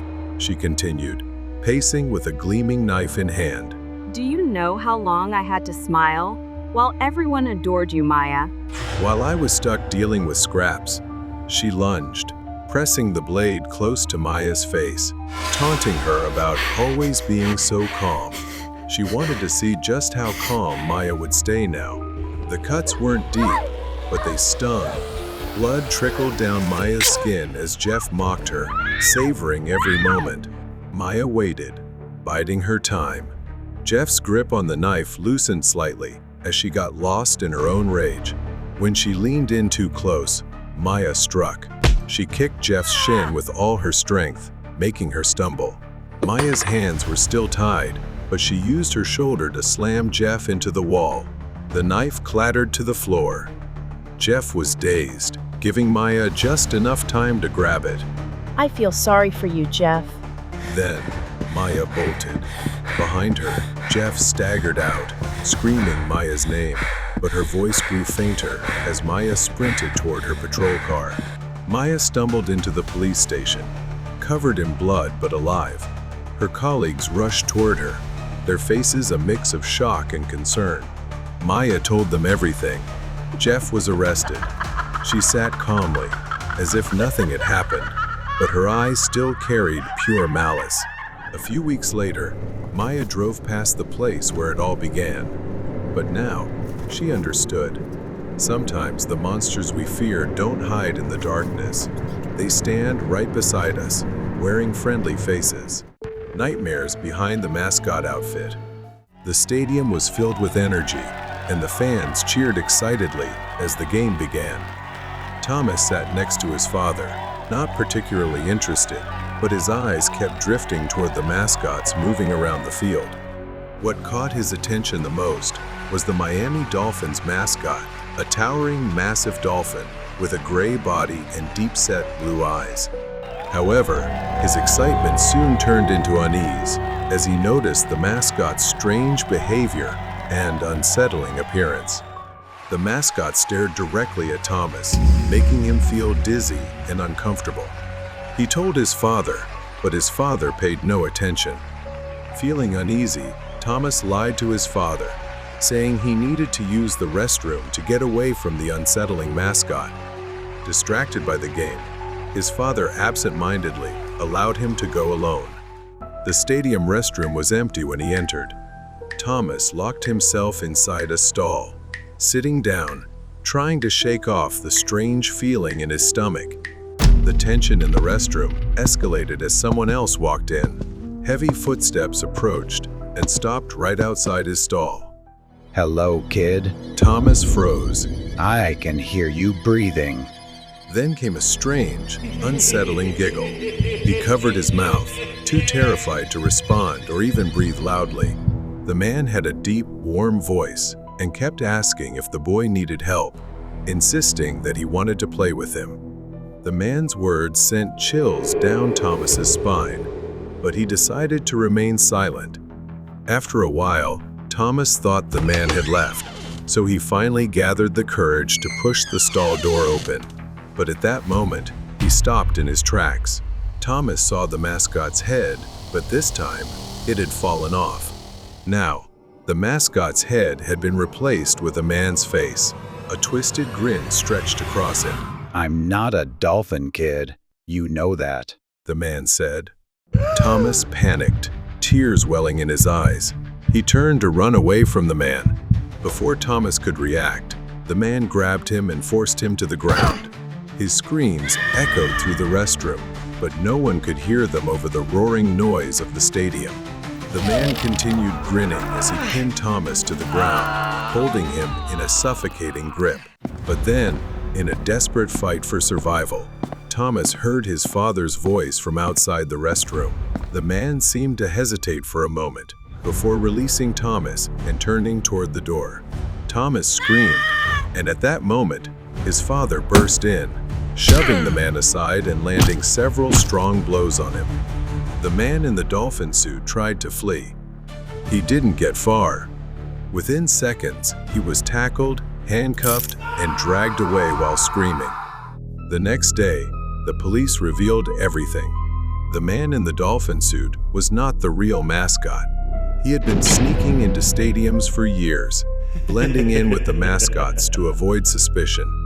He targeted boys who wandered off alone. Unlike Thomas, some of them were never seen again. Authorities had been searching for him for a long time, but he had always slipped through their grasp until now. In his apartment, they found horrifying evidence photos, names and stolen belongings from previous victims. After that day, Thomas's father changed. He paid more attention to him, something Thomas never thought would happen. Sometimes, when passing a stadium, Thomas still glanced at the mascots. How many other children had almost never made it home? He was one of the lucky ones, and he would never forget that. The shadow of the truth of school. Everything began when rumors spread across the school about a series of students mysteriously disappearing. The administration remained silent, with no official statements, but whispers filled the hallways. Lena was a quiet, diligent student who often immersed herself in schoolwork. She loved solving puzzles, seeking answers to difficult questions, and spending hours reading books. Some people said the students had run away. Others believed something darker was happening. Lena noticed the growing number of empty seats in her class, the somber faces of teachers, and the whispered conversations among students created a heavy atmosphere, and a sense of unease loomed over the school. Lena, always logical, dismissed the idea of anything supernatural or strange. But when Anna, a classmate she'd known for years, vanished without a trace, Lena became increasingly curious. Anna was supposed to meet Lena at the library, but she never showed up. The next day, Lena discovered Anna had joined the list of missing students with no explanation. She started piecing together the timeline of the disappearances, observing the dates and times when students went missing. It was always the same. They disappeared after a specific time, during the late hours of night school, after extracurricular activities had ended. Lena's curiosity led her to the school library, where she found old newspapers describing similar cases from years ago. She discovered an old yearbook featuring photos of students who had been part of a club years ago. Strangely, many of those photos were now listed as missing in old newspaper articles. One evening, as she stayed late studying, she heard faint noises from the hallway. Curious, she peeked outside and saw a woman with long blonde hair running past. Strangely, she didn't recognize the woman, and the timing seemed odd for someone to be running around the school building. Curious and uneasy, Lena decided to follow her. She trailed the blonde woman through the dark hallways of the school, staying out of sight. The woman's behavior was erratic. She seemed scared and confused, as if fleeing from something. The woman ran toward a man. He was tall and well-dressed, but something about her demeanor compelled Lena to follow. It was unusual, almost fearful. Lena decided to follow the man. She watched them leave the building, heading toward a secluded area near the school. The two entered an abandoned building, and for a moment, Lena hesitated. She followed them into the eerie darkness of the building. But just as she was about to step inside, she heard the woman's scream echoing through the night. Lena froze in place. It was too late to turn back. She cautiously stepped into the dark hallway of the building, the cries from afar growing louder. She moved toward a faint light at the end of the hallway, emanating from a slightly ajar room. As Lena approached, she could see photos on the walls, featuring blonde-haired girls. The names of the girls were written beneath their photos, but one name made her freeze in her tracks: Anna. She was stunned to see her own photo, following that of the girl she had just seen. Lena scanned the room and saw two blonde-haired girls, and to her horror, one of them was Anna. Both girls were emaciated, their hair crudely chopped. And then he began to approach.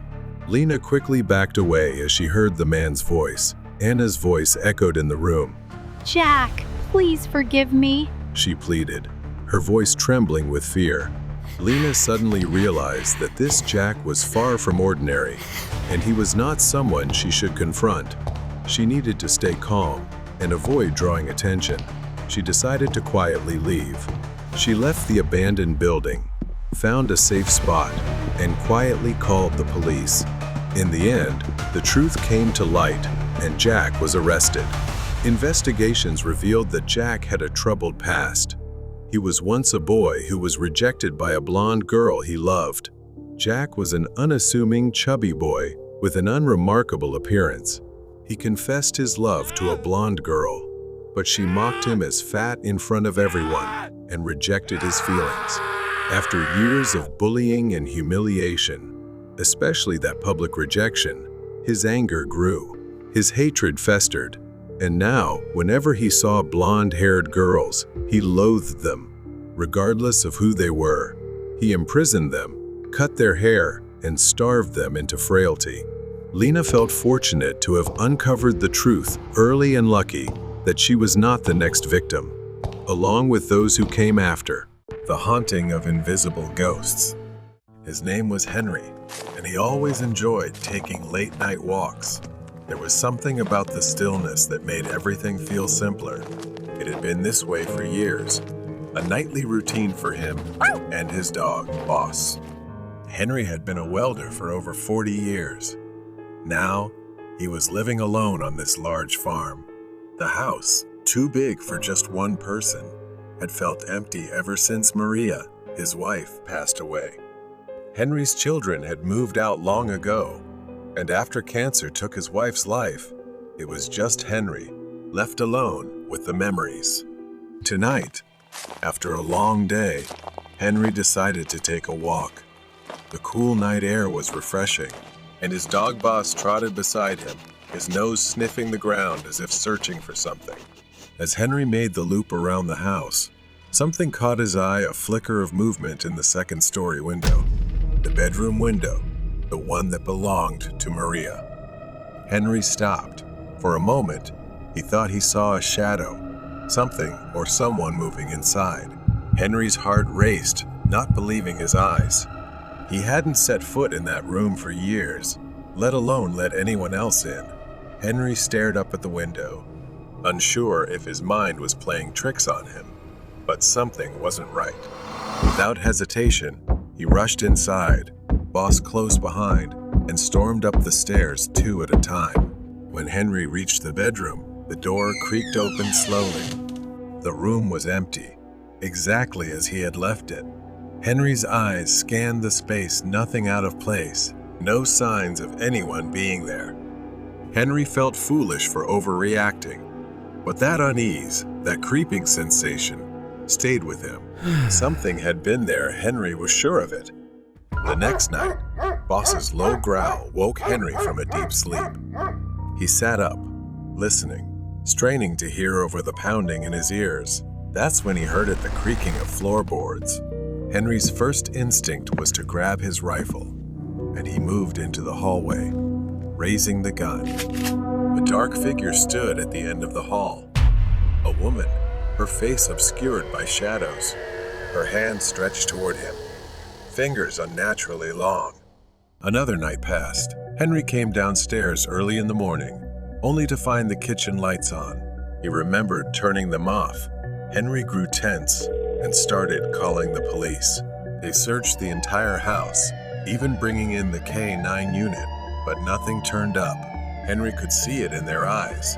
They didn't believe him, but he knew something was wrong. That was the last straw. The next night, Henry went back upstairs. He didn't know what compelled him to return, but when he opened the door, the sight nearly stopped his heart. Maria's clothes, which Henry had packed away after she died, were scattered across the floor. It was as if someone had pulled them out. Panic rose in his throat. Henry staggered back, and that's when he saw her. A figure stood in the doorway. A woman, but it wasn't Maria. Henry couldn't make out her face, but she was shorter, thinner, someone he didn't recognize, and her presence filled him with dread. Before he could react, she ran, disappearing down the stairs and into the night. Henry chased her to the front yard, but she was gone by the time he made it outside. Bosley and Henry searched the property, but there was no trace of her. Henry didn't sleep that night. In fact, he hadn't slept in days. Every creak of the floor, every gust of wind outside it all felt like her, lurking, waiting to return. Henry kept his rifle close, afraid he might actually have to use it. A few weeks later, it happened again. Henry was sitting in the living room, trying to distract himself with the television when he saw her. She was standing in the yard, staring at Henry through the window, just a shadow, silhouetted by the moonlight. Henry grabbed his rifle, his hands trembling, and ran outside, firing warning shots into the air. She turned and ran into the darkness, disappearing once again. The shots had probably scared her off for now, but deep down, he knew this wasn't over. The next day, after Henry had been out for errands and returned home late, he didn't see Boss greet him. He searched every corner of the house, but everything felt empty. But Henry still had one last room to check, Maria's room. He stumbled into the bedroom, the door creaking open. Maria's clothes were no longer scattered across the floor. They were neatly hung. But what Henry dreaded had come to pass. The woman was still there, sitting on the bed, staring at him. Her eyes gleamed, and she smiled a cold, twisted smile. She whispered that she had been waiting for him. Henry froze, shocked. He couldn't believe what he was hearing. That voice, it was Maria's. But something was wrong. It was cold, hollow. Before Henry could react, her face shifted from an indistinct blur to something grotesque, her skin melting into a monstrous form. The skin peeled away, revealing rotting flesh underneath. Her eyes sank into her skull, her mouth gaping in a horrifying grimace. Henry screamed and raised his rifle, but it was too late. She lunged at him, and as darkness engulfed him, her fingers seemed to scratch and penetrate his chest. The haunting of invisible ghosts. Henry slowly woke up with a strange feeling, something rough rubbing against his face. It took a moment for Henry to open his eyes and realize it was Boss licking his face. Henry remembered the last time he couldn't find his dog, but after everything that happened, seeing Boss made him feel more at ease. Henry groaned, his whole body aching as he struggled to sit up. Everything felt too stiff, the joints rigid, and the muscles dull with pain, as if she had actually lunged at him, clawing and piercing into his flesh. Boss whimpered softly, his gaze fixed on the bedroom door. Henry glanced over and saw nothing unusual, but he couldn't shake the unsettling feeling that something strange was inside his own home. Days passed in a vague exhaustion. Every night, it was the same. Boss sat in front of the bedroom door, staring, ears pricked up as if waiting for something. Then, like clockwork, at that exact hour, he would start barking, the sound echoing throughout the house, jolting Henry from his restless sleep. He would get up, gun in hand, and search the house, but he never found anything.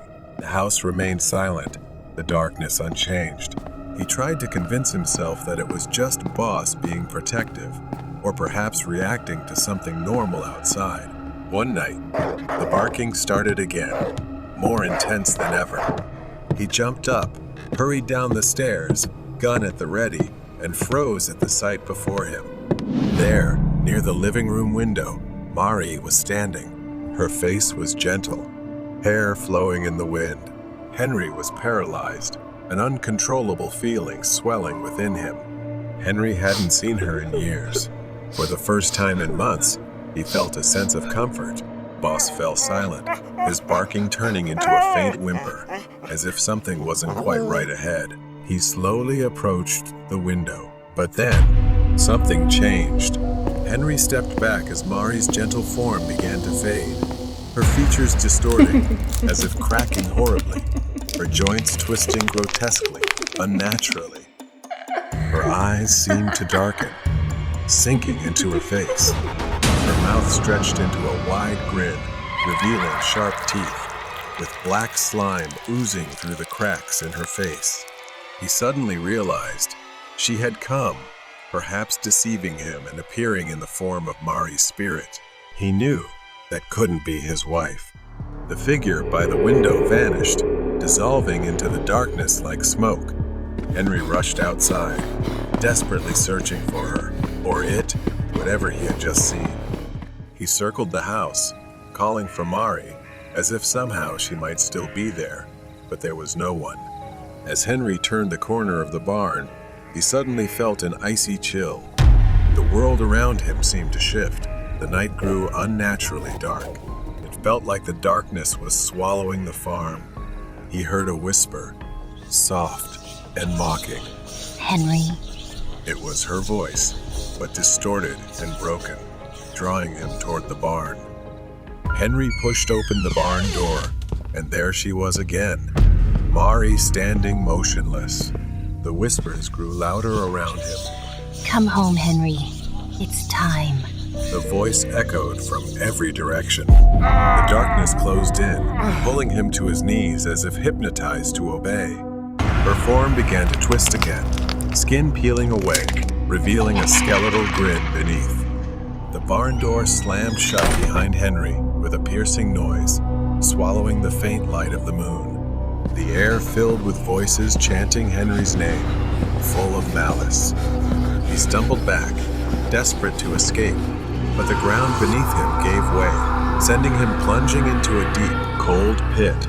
He landed hard on a damp surface. Henry reeled from the overwhelming stench of decay, and as he looked around, rotting corpses, with sunken eyes, stared back at him. He tried to climb out, but the walls of the pit were slick. The bodies began to move, their skeletal hands reaching out, grabbing Henry's legs, pulling him down. A grotesque figure emerged from the darkness above. It was her again, a monstrous version of Mari. Limbs elongated, her smile impossibly wide, filled with jagged, blackened teeth. Henry, it's time to join us, she said. Then suddenly, Henry found himself in Mari's old room. The figure leaned closer, its icy breath brushing against his skin. You can't escape, Henry. He felt an unnatural pressure tightening around his neck, and he couldn't move. As his vision darkened, it was slowly taking control of him. The first light of dawn crept over the farm. The house lay still and cold, its windows dark and empty. Boss lingered on the porch, his mournful howl echoing across the silent fields. No one knew what really happened. Henry was gone, or perhaps he was still there, but no longer himself. The neighbor's dark secret. I often have insomnia, so I often choose to stand at the balcony door, looking out at the quiet neighborhood. I live in a really isolated neighborhood. The houses around here are not right next to each other, although I do have a neighbor who has a fence that I can see over if I stand on the balcony. I'm not being nosy or anything, but that night, I was looking into his yard. I've never met him because that neighbor just moved in, but I assume he lives alone because there's only one black truck parked in his yard. Today, I continued to go to the balcony and look at his yard. The truck had been missing for a week. I played the game of observing the truck at night and theorizing about its purpose, even though that was none of my business. Suddenly, one day, I saw him. My neighbor walked out of the house, dragging something. It looks like it's a long, black bag. It looked quite heavy, and it took him a lot of strength to pull it. On the ground, there is a leak of something that looks thick. He struggled to lift it, then pulled it toward the truck, sliding the side door open. He stuffed the bag into the trunk before driving away, then glanced around as if checking to make sure no one was watching. I stood there, my mind spinning. I couldn't ignore it anymore. So I called the police. They arrived quickly and checked around his property. I stayed, watching from the window as they spoke to him, but then his demeanor was completely different. He led the police to one of his bags, opened it, and inside was meat. He started pointing at his dog, which barked eagerly as he lifted it, filled with excitement. The screams, he claimed, were just him rehearsing a scene from his favorite TV show, and he did it every night. The police found nothing else. To protect my identity, the police came inside and spoke privately about me calling them. They warned me. They said if I continued calling without evidence, I could be charged with privacy violation and harassment. When they left, my neighbor came over, placing a hand on my shoulder. With a friendly smile, he said, "Let's not let little misunderstandings get out of hand, all right?" It felt like a warning. I told myself I was overreacting. Maybe he really was just an odd guy, with strange habits. Every night, I hear faint, muffled, haunting screams. I tell myself it's just him rehearsing, as he said. Then one evening, he showed up at my door holding a cake. He told me it was his birthday and gave me the cake to clear up any unnecessary misunderstandings between us. Was he smiling? I wasn't sure if it was my mind playing tricks, but I felt like he was giving a sinister smile behind my back, waiting for something. As I closed the door, a wave of fear came over me. I took the cake into the kitchen. I placed the cake on the table, not daring to eat it, and just stared at it for a while. I considered eating it, dismissing my paranoia, and slowly brought it to my mouth. But then, something like an instinct told me not to. I put it down, reminding myself to stay alert. Thinking of him preparing it, watching me, knowing I'd eat it. It was truly horrifying. I grabbed the cake, took it to the trash bin behind the house, and threw it away. I didn't care if I was being unreasonable. I'd rather be safe than sorry. Early the next morning, when I went out to take out the trash behind the house, something caught my eye. There, beside the trash bin, was a small mouse, dead. Its tiny body lay still, right next to where I had thrown the cake the night before. A thin trail of cake crumbs led from the cake to the mouse. The mouse had eaten the cake and died. His depravity was beyond imagining. The cake was not a gift, it was a warning. From that moment, I started watching. Every sound, every strange occurrence, every word from my neighbor. Now I knew he wasn't just a harmless eccentric. He was hiding something dark. Everything started again when I walked past my neighbor's house. My steps slowed as I glanced at his front door, catching sight of a hand pressed against the glass, moving frantically. The glass was old and foggy. I saw someone inside, exhaling and writing help on the dust-covered window.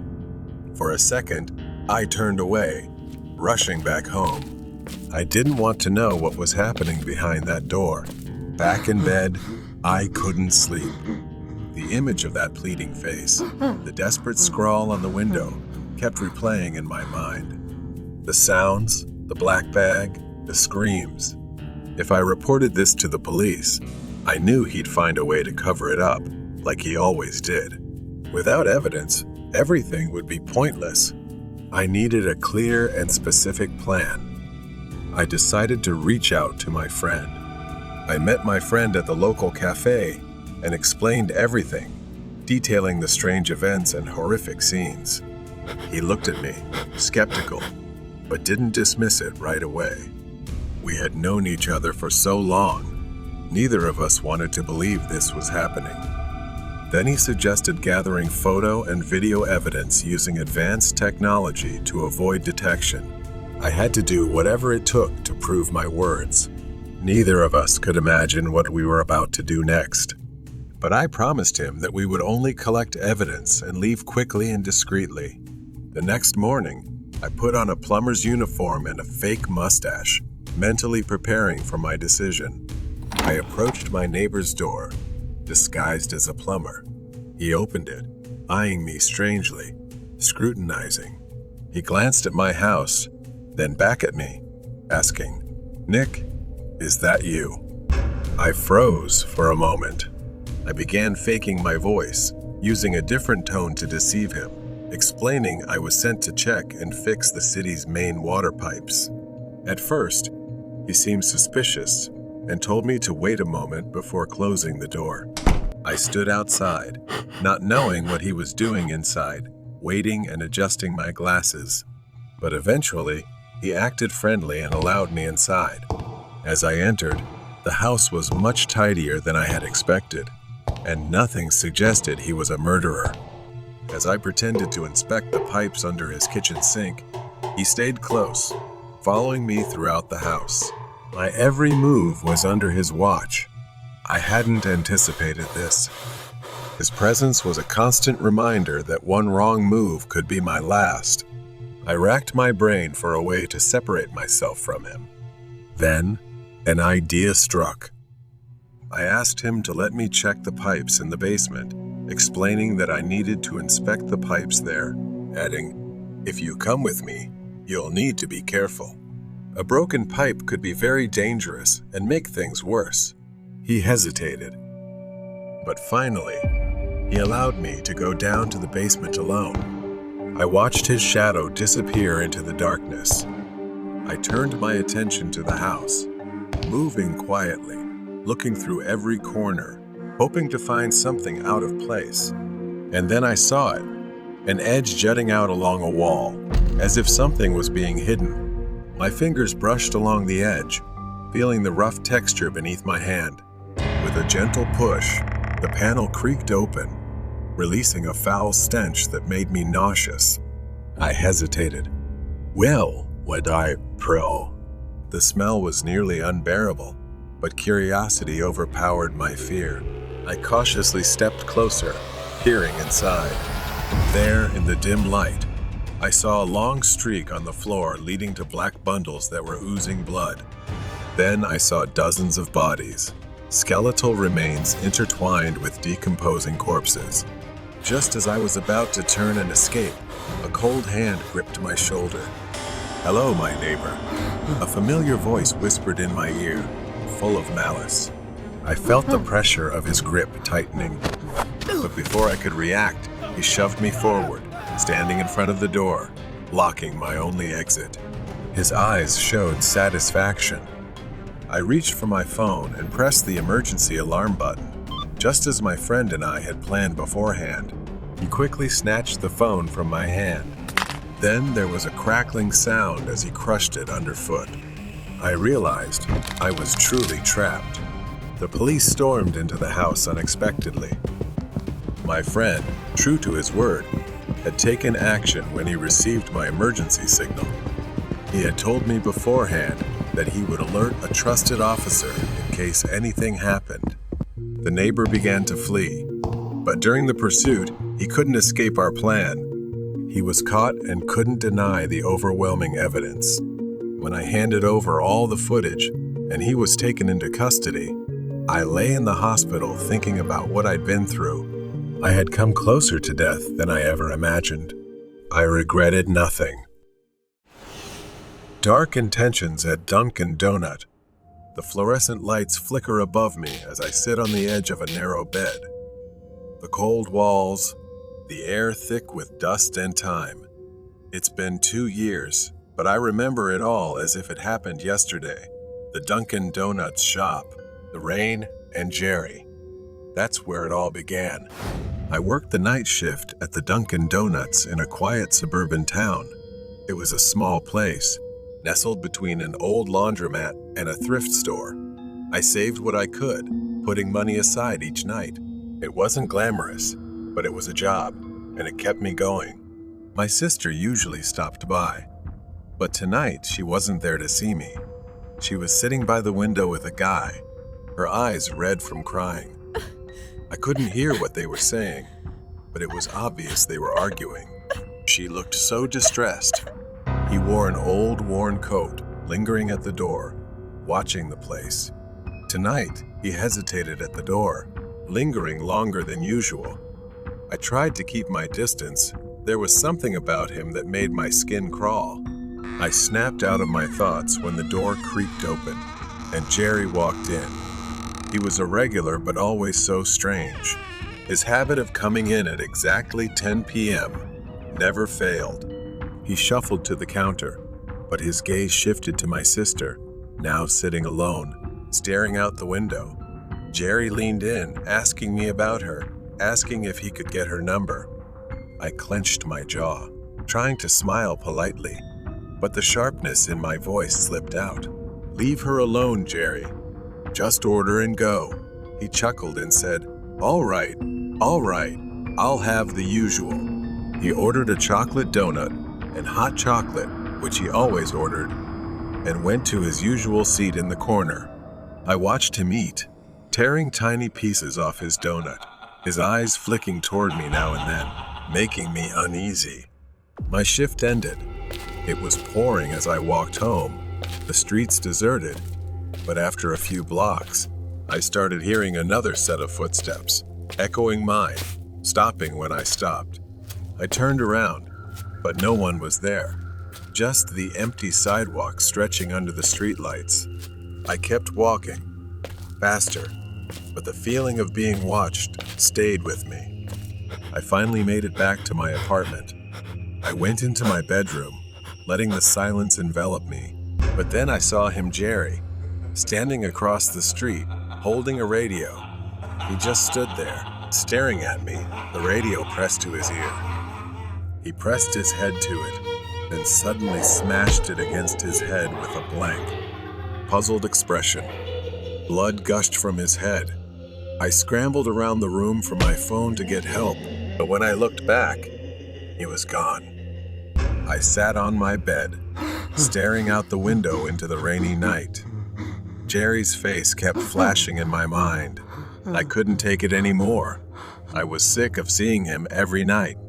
And then, a dark thought crept into my mind, and I felt an odd satisfaction as I imagined it unfolding.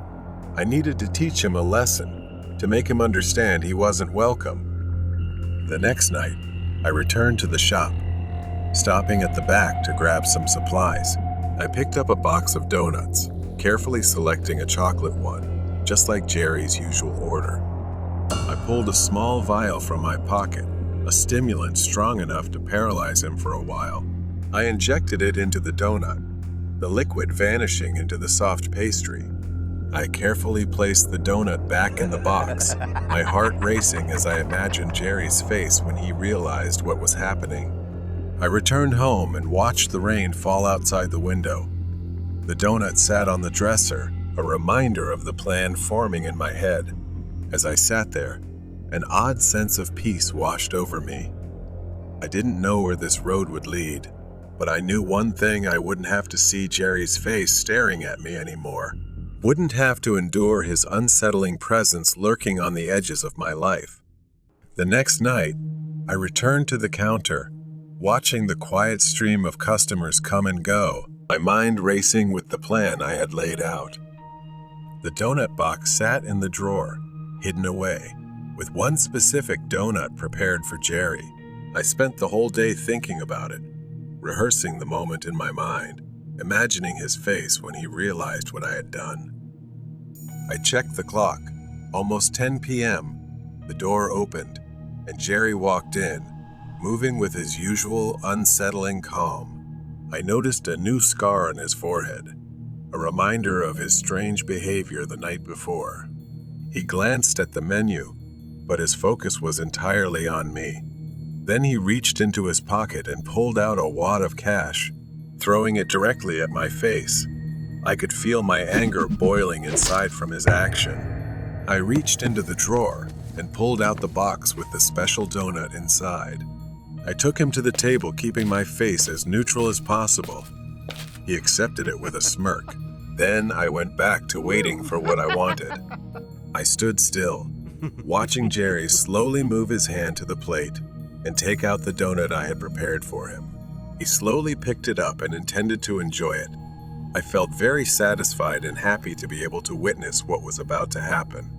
I chuckled inside, but then suddenly his hand holding the cake stopped. He put it on the plate and looked away. My heart sank with disappointment. Then I saw the door open again. That's my sister. She was smiling, dressed a little more neatly than usual. When she approached the counter, then turned her eyes to Jerry, her face lit up. I stared in disbelief, piecing everything together as she looked over to his desk. Could it be that what I'm thinking right now is true? My sister said, her voice filled with excitement, "Adam, I want you to meet someone," and pointed to the table where Jerry was sitting. My sister went to his table. Then he started to act gallantly. I suddenly remembered that she also liked to eat chocolate cake. Then, with a distorted smile, he brought the cake to his mouth for my sister to eat. I felt like I was collapsing, and instead a surge of panic hit me. I ran to the table and stumbled, screaming in vain, "Stop!" I screamed, my voice cracking with desperation. Panic flooded the room as I knelt beside her, screaming, shaking her, hoping she'd wake up. Jerry knelt down too, his face showing real horror as he tried to help. He pressed down, trying CPR, but it was no use. She was unconscious, her face pale. That's when it hit me, had I misjudged him all along? I grabbed my phone, my hand shaking as I dialed for an ambulance, my mind reeling as I realized the gravity of what I had done. The ambulance arrived, and I followed as they loaded her into the back, the siren wailing as they sped toward the hospital. The waiting room was cold, sterile, and I sat there, numb, staring at the wall, my mind racing with guilt, fear, and regret. A doctor came out, his face grim. He told me she was alive, but barely. The drug I put in the donut was enough to paralyze her temporarily, but very dangerous. She might not walk again. If there had been more, she wouldn't have survived. Relief washed over me for only a brief moment before I saw the police step into the waiting room, their eyes fixed on me. They approached, and I could feel the weight of what was about to happen. The room was harshly lit, cold, and unwelcoming. They asked me questions, again and again, trying to piece together what had happened. I told them the truth, every detail, from Jerry's strange behavior to the plan I had laid out, unaware of the devastating consequences. The officer listened and told me I was lucky my sister was still alive.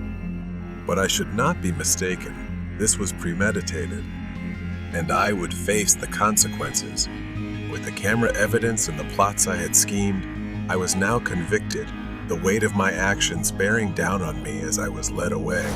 I sat on the edge of my bed, staring at the door through the cold prison bars. The world seemed distant, but the memories of that night never left me. I wondered about my sister, hoping she had healed, hoping she had moved on, and maybe, someday, she would forgive me. Strange Grinch toy. Ethan had always been fascinated by the Grinch. His house was filled with Grinch memorabilia, from posters to collectibles. He viewed the Grinch as a misunderstood genius, and his collection was a tribute to this eccentric character. One day, while wandering through a flea market, Ethan stumbled upon an old, dusty Grinch toy. It was unlike anything he had ever seen. Its fur was matted and patchy, its grin unnaturally wide, and its eyes impossibly deep. When Ethan picked it up, it was warm. Not warm as if it had been sitting in the sun, but warm as if it were alive. His chest tightened, and he reassured himself it was just excitement. Ethan asked the seller for the price, but the man didn't even look at him. He muttered, "Take it, it's free," and told him to leave. Ethan placed the toy on the shelf in the center of his Grinch collection. As he stared at it, a creeping sensation ran down his spine, as if it were staring back. That's when things started to go wrong. The presence of the toy made him uneasy, and Ethan began hearing whispers in his house. As the days went by, every time he passed a mirror, his reflection became distorted.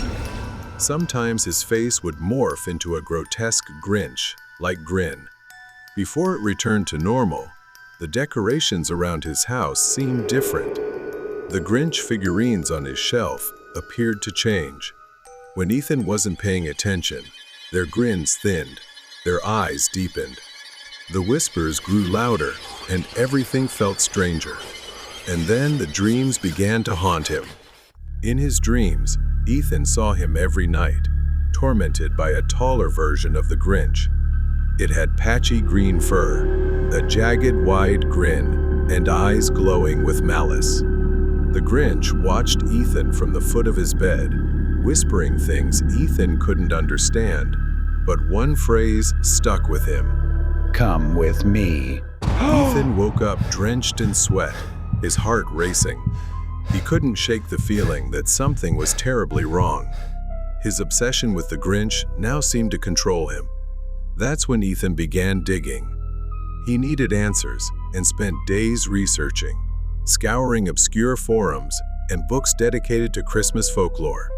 Then Ethan stumbled upon an old legend, a cursed Grinch toy mentioned in a book. According to folklore, the toy was not just a collectible but a trap. It fed on its owner's obsession, gradually transforming them into the very thing they admired most. Something inside Ethan didn't want to believe it, but he tried to get rid of the toy and threw it in the trash. That night, Ethan saw images of the Grinch everywhere, even hearing its voice in his head.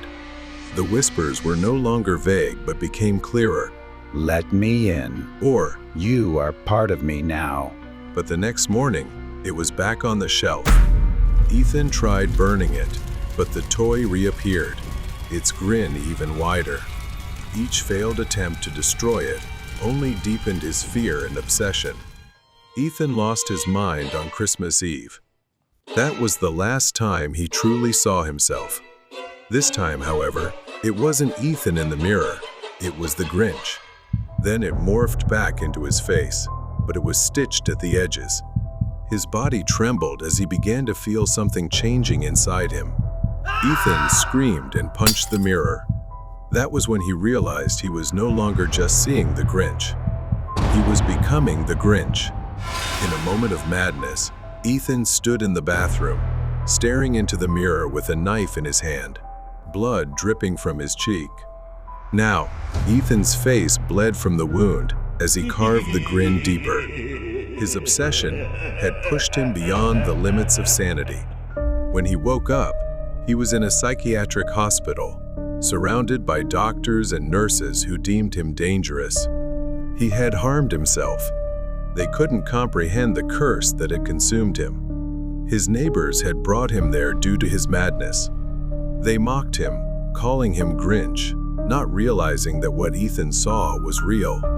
Every night, Ethan would still see it, the Grinch, standing in the dark corner of his room, flashing a sinister grin.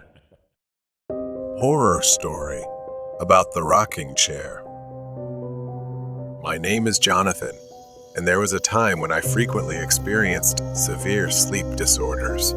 I often woke up in a vegetative state.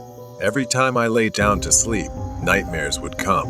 It started when I woke up at night feeling trapped in my body. I could see, feel, and hear everything around me, but I couldn't act. Gradually, it became more complex. One night, I woke up and found myself standing near the bed, looking at myself. I can't describe how terrified I was. I decided to see a psychologist. Beman gave me sedatives and said that over time, it would go away, and I would have to learn how to improve my sleep. I followed his instructions, and within a month, I was quite good. But suddenly, things got worse. Since I had just moved in, I didn't have much furniture. Besides the sofa, there was a TV set, a table lamp, and a rocking chair. It was in the apartment before I moved in. I kept it as an extra seat for myself. One night, I fell asleep on the living room sofa. I woke up feeling trapped, but this time, I saw someone sitting in the rocking chair, rocking back and forth. The feeling of suffocation, like being pinned down, was overwhelming me. The scariest part was knowing.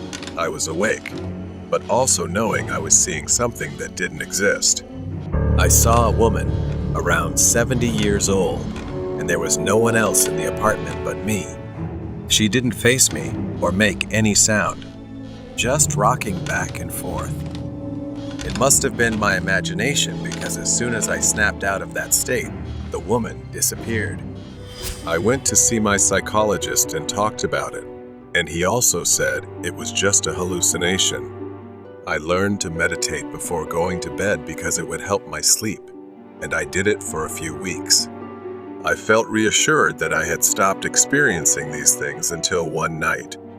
That day, I was comfortable and relaxed for the first time in a long time with my friend. My friend Ren stayed over that night. Around 3 a.m., I heard heavy breathing from a very close distance. As soon as I opened my eyes, I saw a horrifying face leaning towards me, staring straight into my eyes. Her thin white hair was all over me. It was the woman rocking in the chair. I tried to call out, but my voice was choked. My lips couldn't move. I let out a weak groan that sounded like the moan of a zombie. I wanted to scream. I thought I was dead. My fear also subsided. I gradually became aware of my breathing. The woman then said to me, go away, run away." I gasped, unable to breathe from the shock. She stood up and began to circle around me hungrily. Her jaw started to elongate into a large gaping mouth, then disappeared into the darkness. I jumped up and screamed, startling Ren, who had no idea what was wrong with me. Ren woke up in shock. "What the hell, man? What's going on?" I fainted before I could say anything. Everything felt so real, but no one believed me. The doctors thought I had a panic attack in my sleep due to intoxication. I was kept under special care for a week. After hearing her words, I moved to a new place, but before leaving, I shared my story. I also asked the landlord about the history of the rocking chair. He said that many years ago, this apartment was a healthcare unit for people with mental disorders. She just liked to be alone and rocked the chair day after day. She hated noise and disturbance and passed away right in that chair. After that, I left because of her warnings. That was probably the last time I saw her. Headless bus passenger. Late at night, the university campus was eerily quiet and shrouded in darkness. Kala hurried toward the campus bus stop after a long evening of studying. The long, empty street was lit by only a few dim streetlights. There was only one bus left at the stop, its headlights cutting through. The cold, misty air. She boarded the bus, her eyes briefly glancing at the driver, a man well into his years, his face lined with deep wrinkles and dark, unreadable eyes. Kala sat in the middle of the bus, trying to relax, but she suddenly sensed something strange. Through the rearview mirror, she realized the driver was staring at her intently. His eyes never left her, as if he was searching for something on her face. After a few minutes, she began to feel something was wrong. The route they were taking was unfamiliar. Instead of heading toward her dormitory, they were drifting into a desolate area, where thick darkness swallowed everything. She leaned over, peering out the window, looking around in growing confusion. Kala turned to remind the driver about her destination, but he didn't respond. His eyes were no longer on the mirror, but fixed straight ahead. He pressed on the gas, speeding up, ignoring the narrow, winding roads. Kala's fear surged. She raised her voice. This isn't the way to my dorm. But the driver didn't hear, or didn't care. His face had gone pale, as though he was terrified of something unseen. Suddenly, the bus swayed, and vague shapes began to materialize outside the windows. At first, they were shadows of people standing by the roadside. Then they became clearer faces with empty eyes, mouths wide open as if screaming in silent agony. They stood there, watching like bloodthirsty specters. Kala curled up, trembling, too afraid to look at those ghostly figures for long. She felt like screaming. After what felt like an eternity, the bus finally slowed down. The familiar sight of the dormitory building appeared ahead, and she felt a wave of relief wash over her. Without wasting time, she grabbed her backpack and hurried off the bus. As she stepped onto the sidewalk, she heard the driver's voice for the first time that night. His voice was low, trembling, and filled with an urgency that sent chills down her spine. The driver's words were brief, but they hit Kala hard. Wait! His voice was tense. The driver told her that when he looked in the mirror earlier, he didn't see her head, only a headless body sitting where she was. He had been driving in circles, trying to shake off the spirit he believed had latched onto her. He couldn't hear her when she spoke because, in his eyes, she had already disappeared. He then warned Kala, "When you get to your room, take off your clothes and burn them immediately." Kala stood still, the weight of the driver's words pressing down on her. Staggering, Kala made her way into the dorm building, her mind still spinning. She fumbled with her key at the door, her hands shaking uncontrollably. Once inside, Kala rushed to her roommate's bed, shaking her awake. Her roommate listened, wide-eyed, as Kala explained what had happened.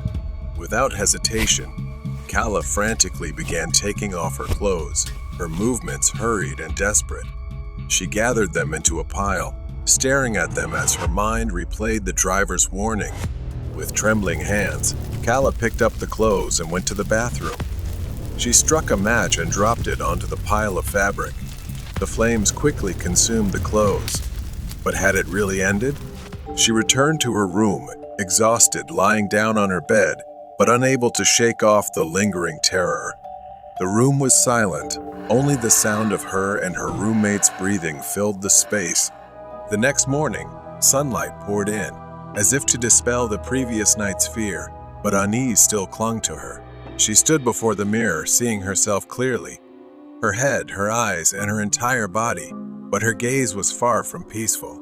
She couldn't erase from her mind the image the driver described the moment when he didn't see her head in the mirror. The darkness from the night before still lingered in her thoughts, as if waiting for a moment of weakness to return. She knew her life would never be the same. The haunting memory of being headless and the spirit the driver had tried to divert would forever follow her. reminding her that terrifying things exist right next to us in the most unexpected moments. Weird night at school. I work the night shift as a janitor at a local school. This job is ideal for anyone who enjoys solitude. It's just me, the empty school, and my mop bucket. I only talk to my coworker when it's absolutely necessary. Most of the time, we split the school and don't see each other during the entire shift. One night, the whole school was completely silent. The only sound was the occasional echo of my mop hitting the floor. I've done this thousands of times, but something about this night felt different, like something was watching me from the darkness. I brushed it off and continued cleaning, walking through each hallway. I wore my headphones, playing music softly enough to still hear if someone was around, but everything seemed normal. I took a short break to change the water in my mop bucket. When I came back, I noticed something strange. The wet floor sign I had set up earlier was knocked over. I sighed and went to pick it up, but that's when I saw them small, wet footprints leading away from the sign and down the hallway. I followed the footprints down the hallway, leading to the stairs up to the second floor. The footprints stopped at the top of the stairs. I paused, trying to hear anything. Then, I saw something move out of the corner of my eye. It was fast, a flash of movement at the end of the hall. My pulse quickened, and I hurried to the end of the hall, but no one was there. Just then, I heard faint laughter, like the giggle of a child. It echoed through the empty school, sending chills down my spine. I turned around, looking for the source of the laughter, but saw no one. A loud crash suddenly broke the silence. The sound came from the first floor. My mop bucket, which I had just filled with clean water, was tipped over, spilling water all over the floor. My blood boiled with frustration. Someone was messing with me, and I wasn't in the mood for games. I grabbed a dry mop and started cleaning up. As I worked, I couldn't shake the feeling of being watched. My mind raced, trying to figure out what was going on. Were there still students in the building, or had someone snuck in after hours? I decided to talk to my coworker. Maybe she had seen something too. She laughed and told me I was messing with her. She looked at me, completely confused, shaking her head. I've been here the whole time. I couldn't make sense of it. I left her station, more confused than ever, and went back to work. Another hour passed. I was trying to make up for lost time when, without warning, the entire school went dark. For a moment, I was surrounded by darkness. Then the emergency lights flickered on, bathing everything in a dim red glow. It was unsettling, like the entire building had turned into the set of a horror movie. I knew where the electrical room was, and since I had the keys, I decided to head there to fix the lights. But before I could get there, I heard a scream. My coworker's scream, filled with fear, echoed through the school.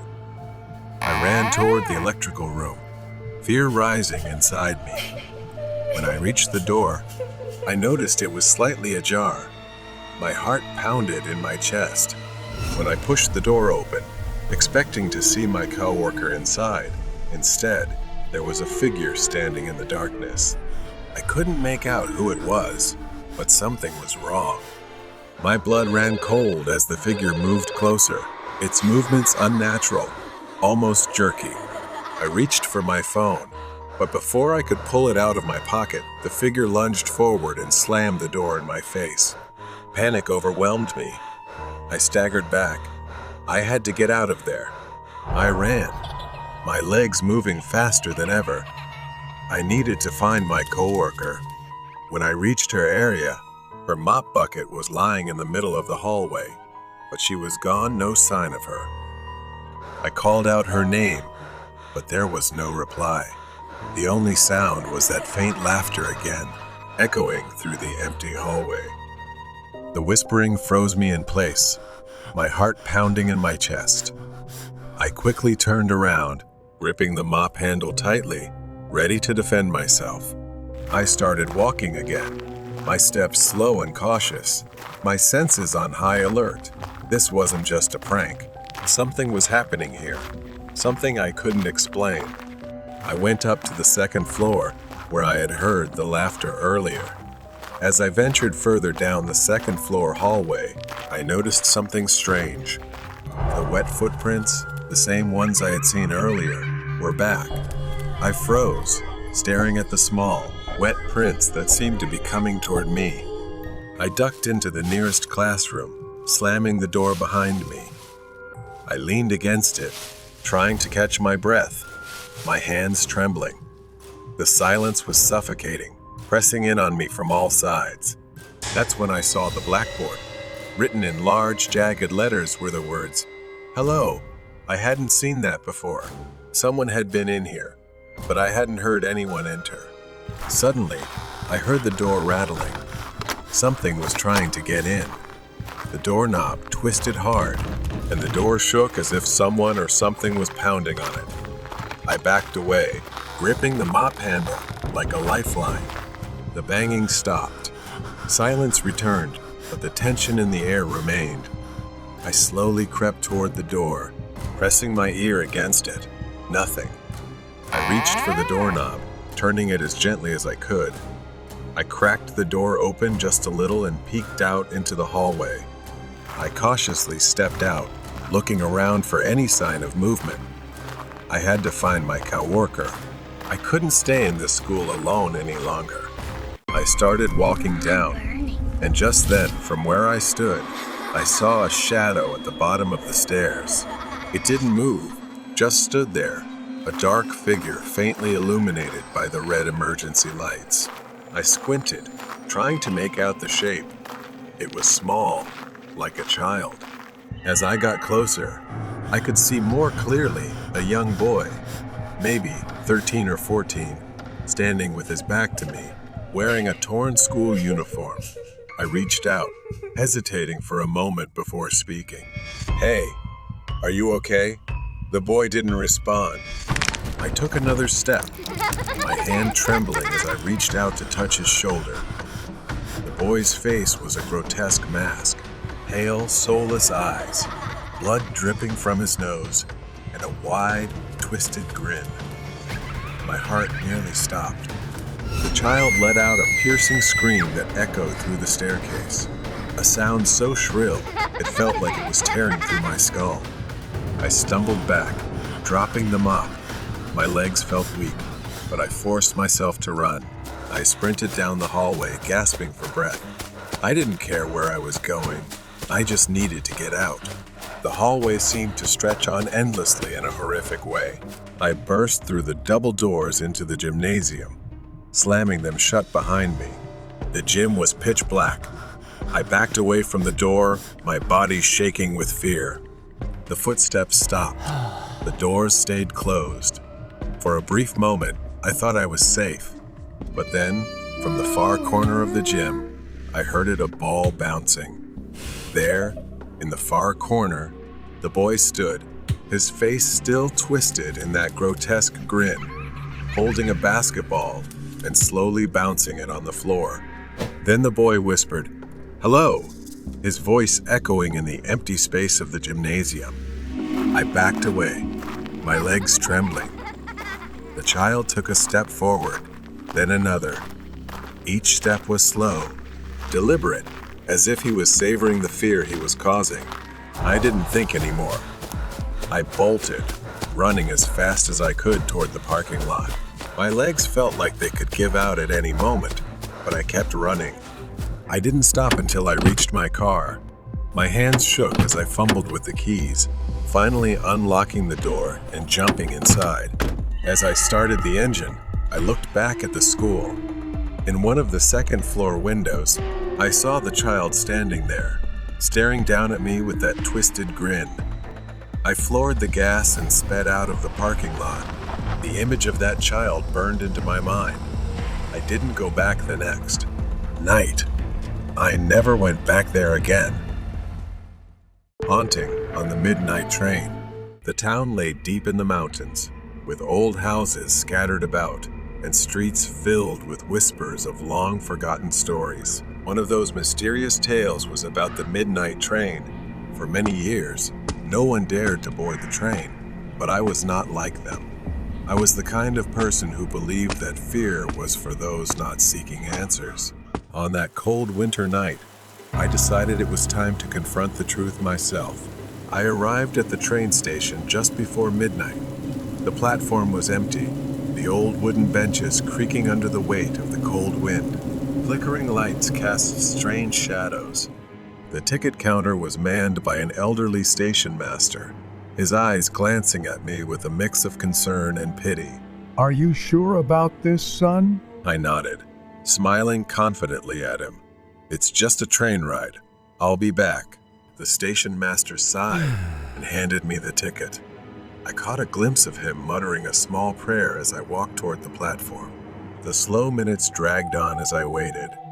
The air felt heavier than usual, as if the town was holding its breath.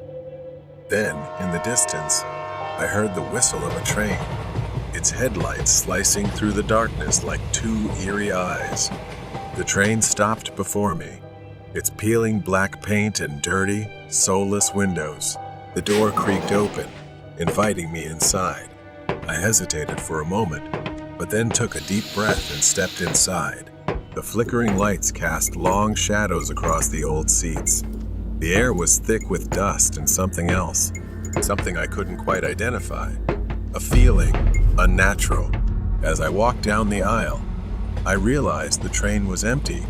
No passengers, no ticket collector, no signs of life. Strangely, I wasn't scared. Instead, I felt a thrill. I sat by the window, watching the small town fade away into the distance. At first, everything seemed fine. The train accelerated, speeding through the night, but after what felt like hours, I noticed something was off. The darkness outside the window was unusual, like a void. I glanced at the clock, only to see the hands frozen in place. A sense of unease washed over me. The light above me flickered violently before plunging the train into complete darkness. I held my breath. I fumbled for my phone, hoping to use it as a flashlight. But when I pressed the screen, it remained black, completely unresponsive. Panic set in. Suddenly, I heard it, a whisper. "Jacob." My heart skipped a beat. I froze, trying to listen. The voice was faint, barely above a breath, but it was there. "Jacob, come to me." I turned around, but the car was empty. The whispers grew louder, closer. I hurriedly stood up and stumbled, trying to find the ticket collector's car. When I reached the front, I found the car empty. Just an old, dusty uniform hanging on a hook. No one was there. The train shook violently, throwing me off balance. I clung to the seat to steady myself as the whole car seemed to tremble. The train was moving faster, dangerously fast. I reached for the control panel, hoping to stop the train, but it was covered in dust and cobwebs, as if it hadn't been used in years. My fingers fumbled over the switches, but nothing worked. Then the whispers returned, growing louder, filling the air around me. "You can't escape, Jacob." My blood ran cold. Those words seeped into my ears, chilling me to the bone. I turned to leave, but something held my feet in place. I looked down and saw an old pair of shoes still attached to a ghostly figure. It was pale, translucent, its face twisted in pain. Its hollow eyes stared at me. Then, more appeared. Ghostly figures emerged from the darkness, their bodies flickering like dying candles. They reached out to me, their cold, damp hands, their voices filled with sorrow. "Help us. Save us." I tried to back away, but the shadowy figures closed in on me. Their icy hands brushed against my skin, sending shivers down my spine. Desperate, I pushed them away, their cries echoing in my ears. I needed to escape now. At the back of the train, I found a locked door leading outside. I pounded on it, shouting, but it wouldn't budge. Then, in the corner of the car, I noticed a faint light. I knelt down and lifted a loose floorboard, revealing a hidden compartment. Inside was an old, dust-covered journal. The journal belonged to the original train conductor. He described strange occurrences and ghosts. His final entry spoke of a curse, a train cursed to hold the souls of the dead on board, and there was only one way to break it, by confronting the source of the haunting and seeking out the mirror in the car to destroy it. Determined, I followed through to the back of the train. At the rear, I found a large, cracked mirror. Its surface shimmered with a strange energy.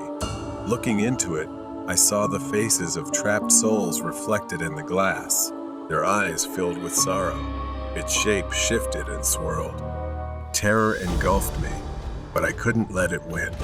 I searched for something to break it, as if someone were hiding everything to stop me from doing this.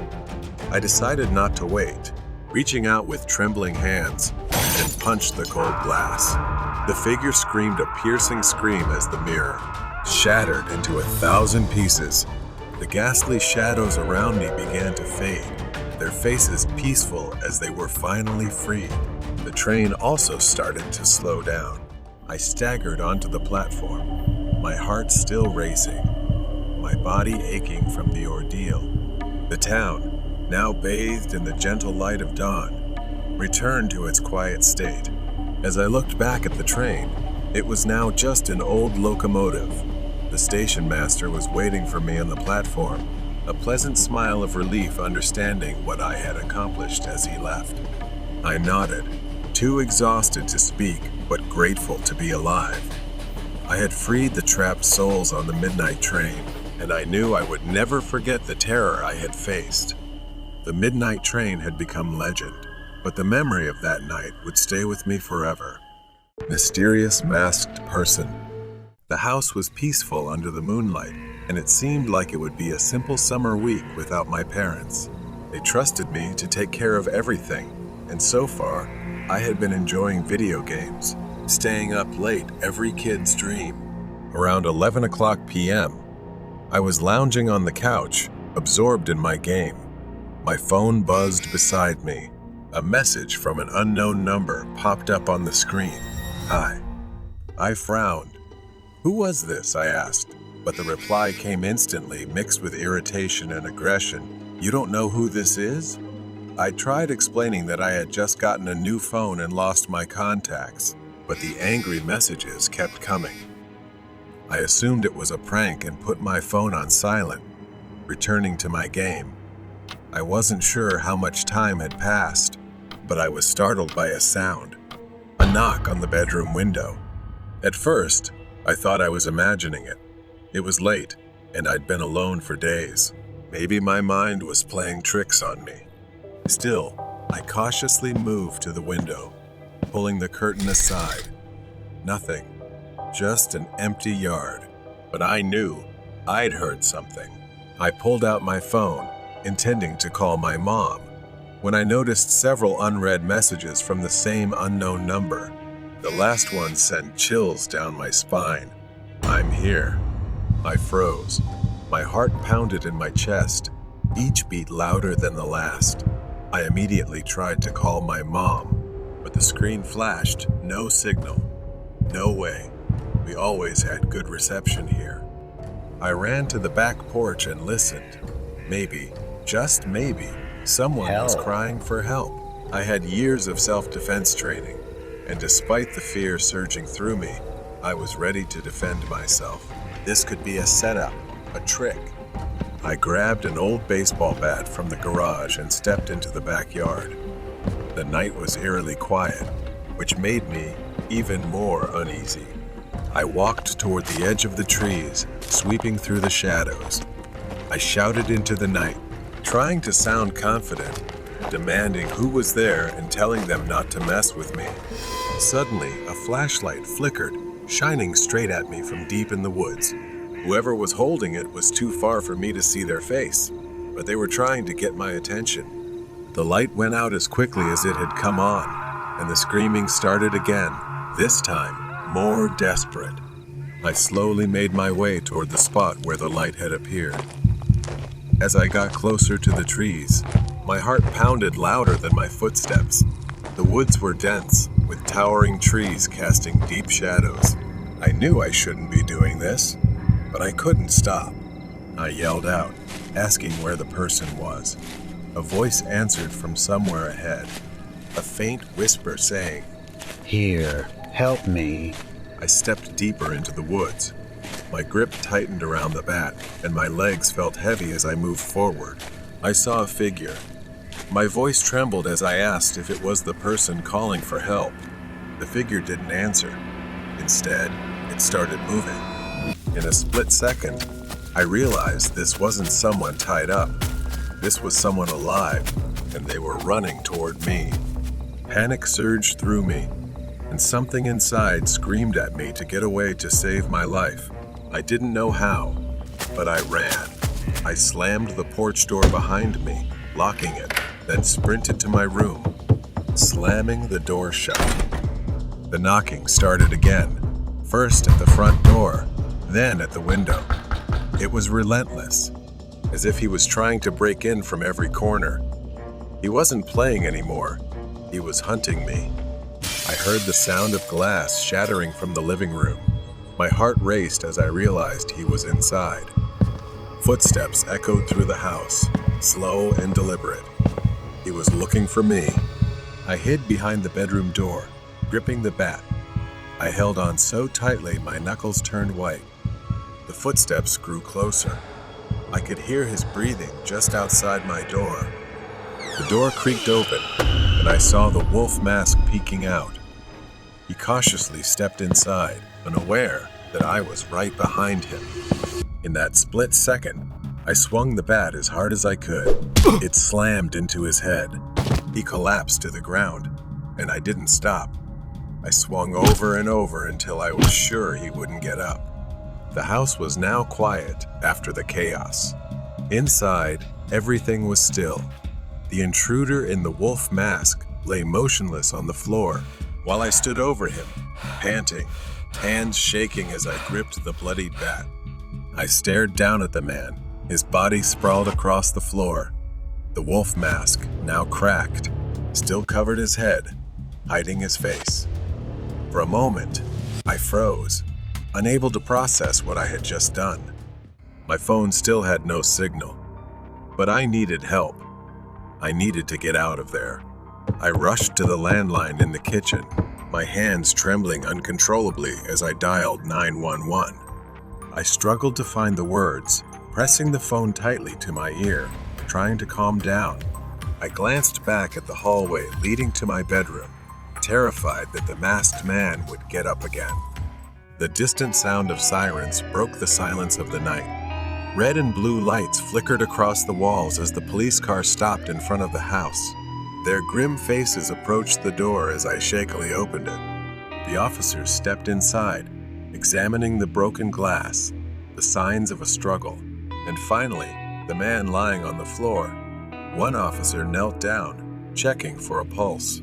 He said, "You did the right thing," as if he had seen this horror many times before. They told me to sit down and breathe, but I couldn't focus on anything except that mask, the wolf mask. Why? Why did he choose to wear it?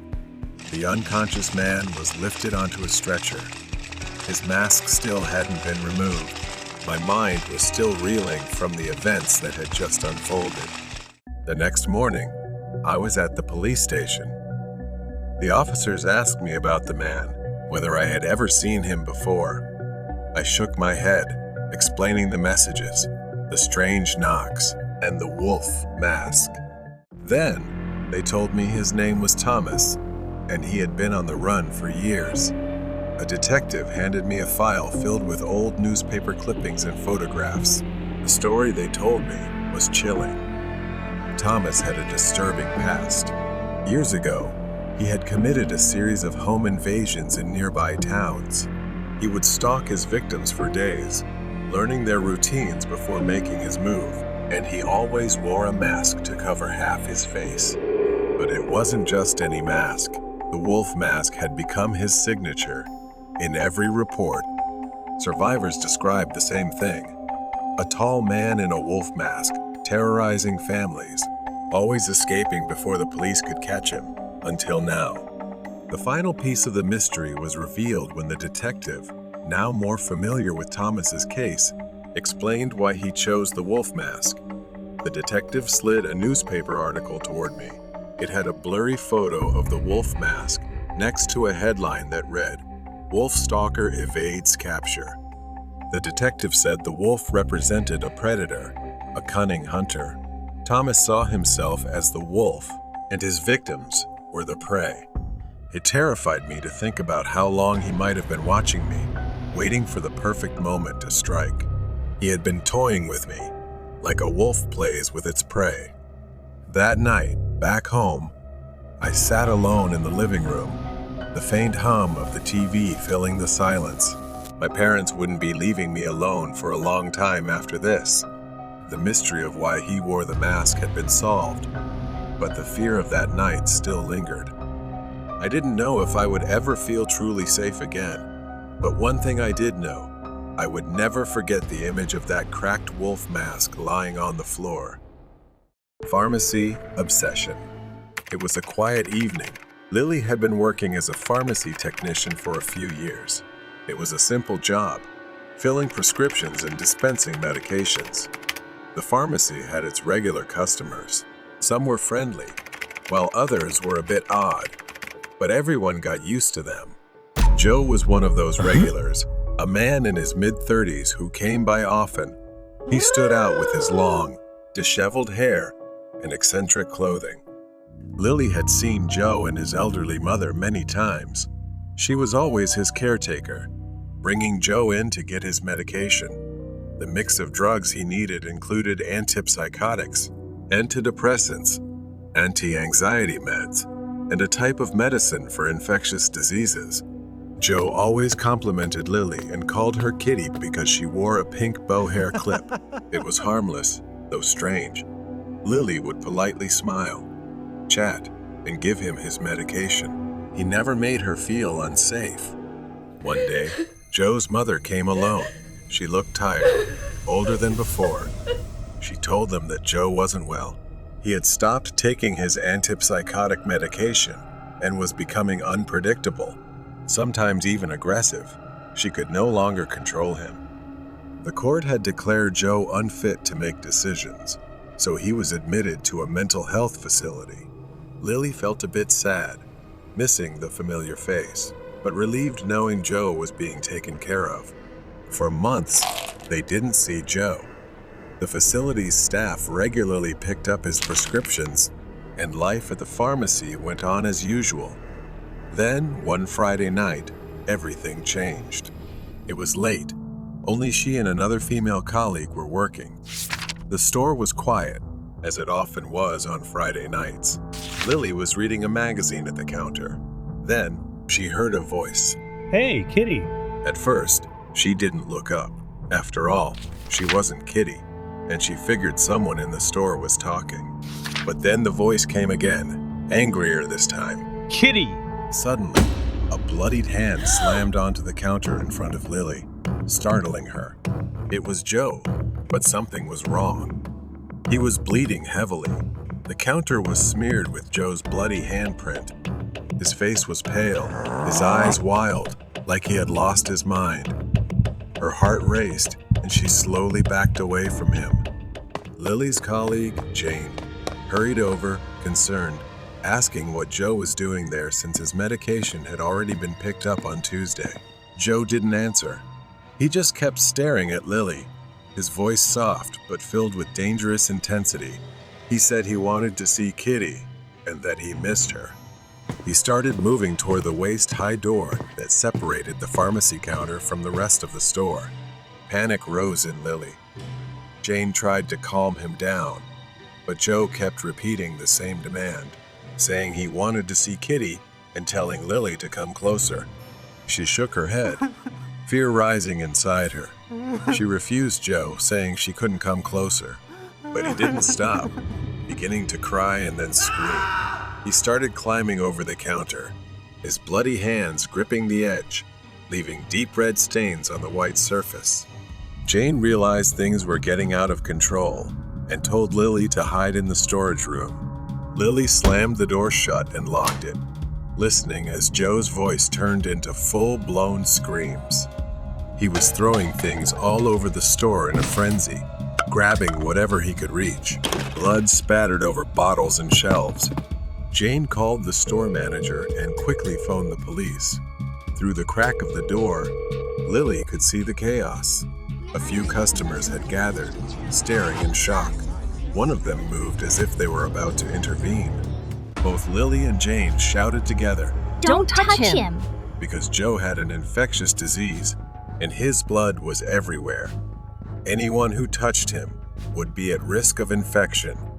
The police arrived quickly, but didn't rush in.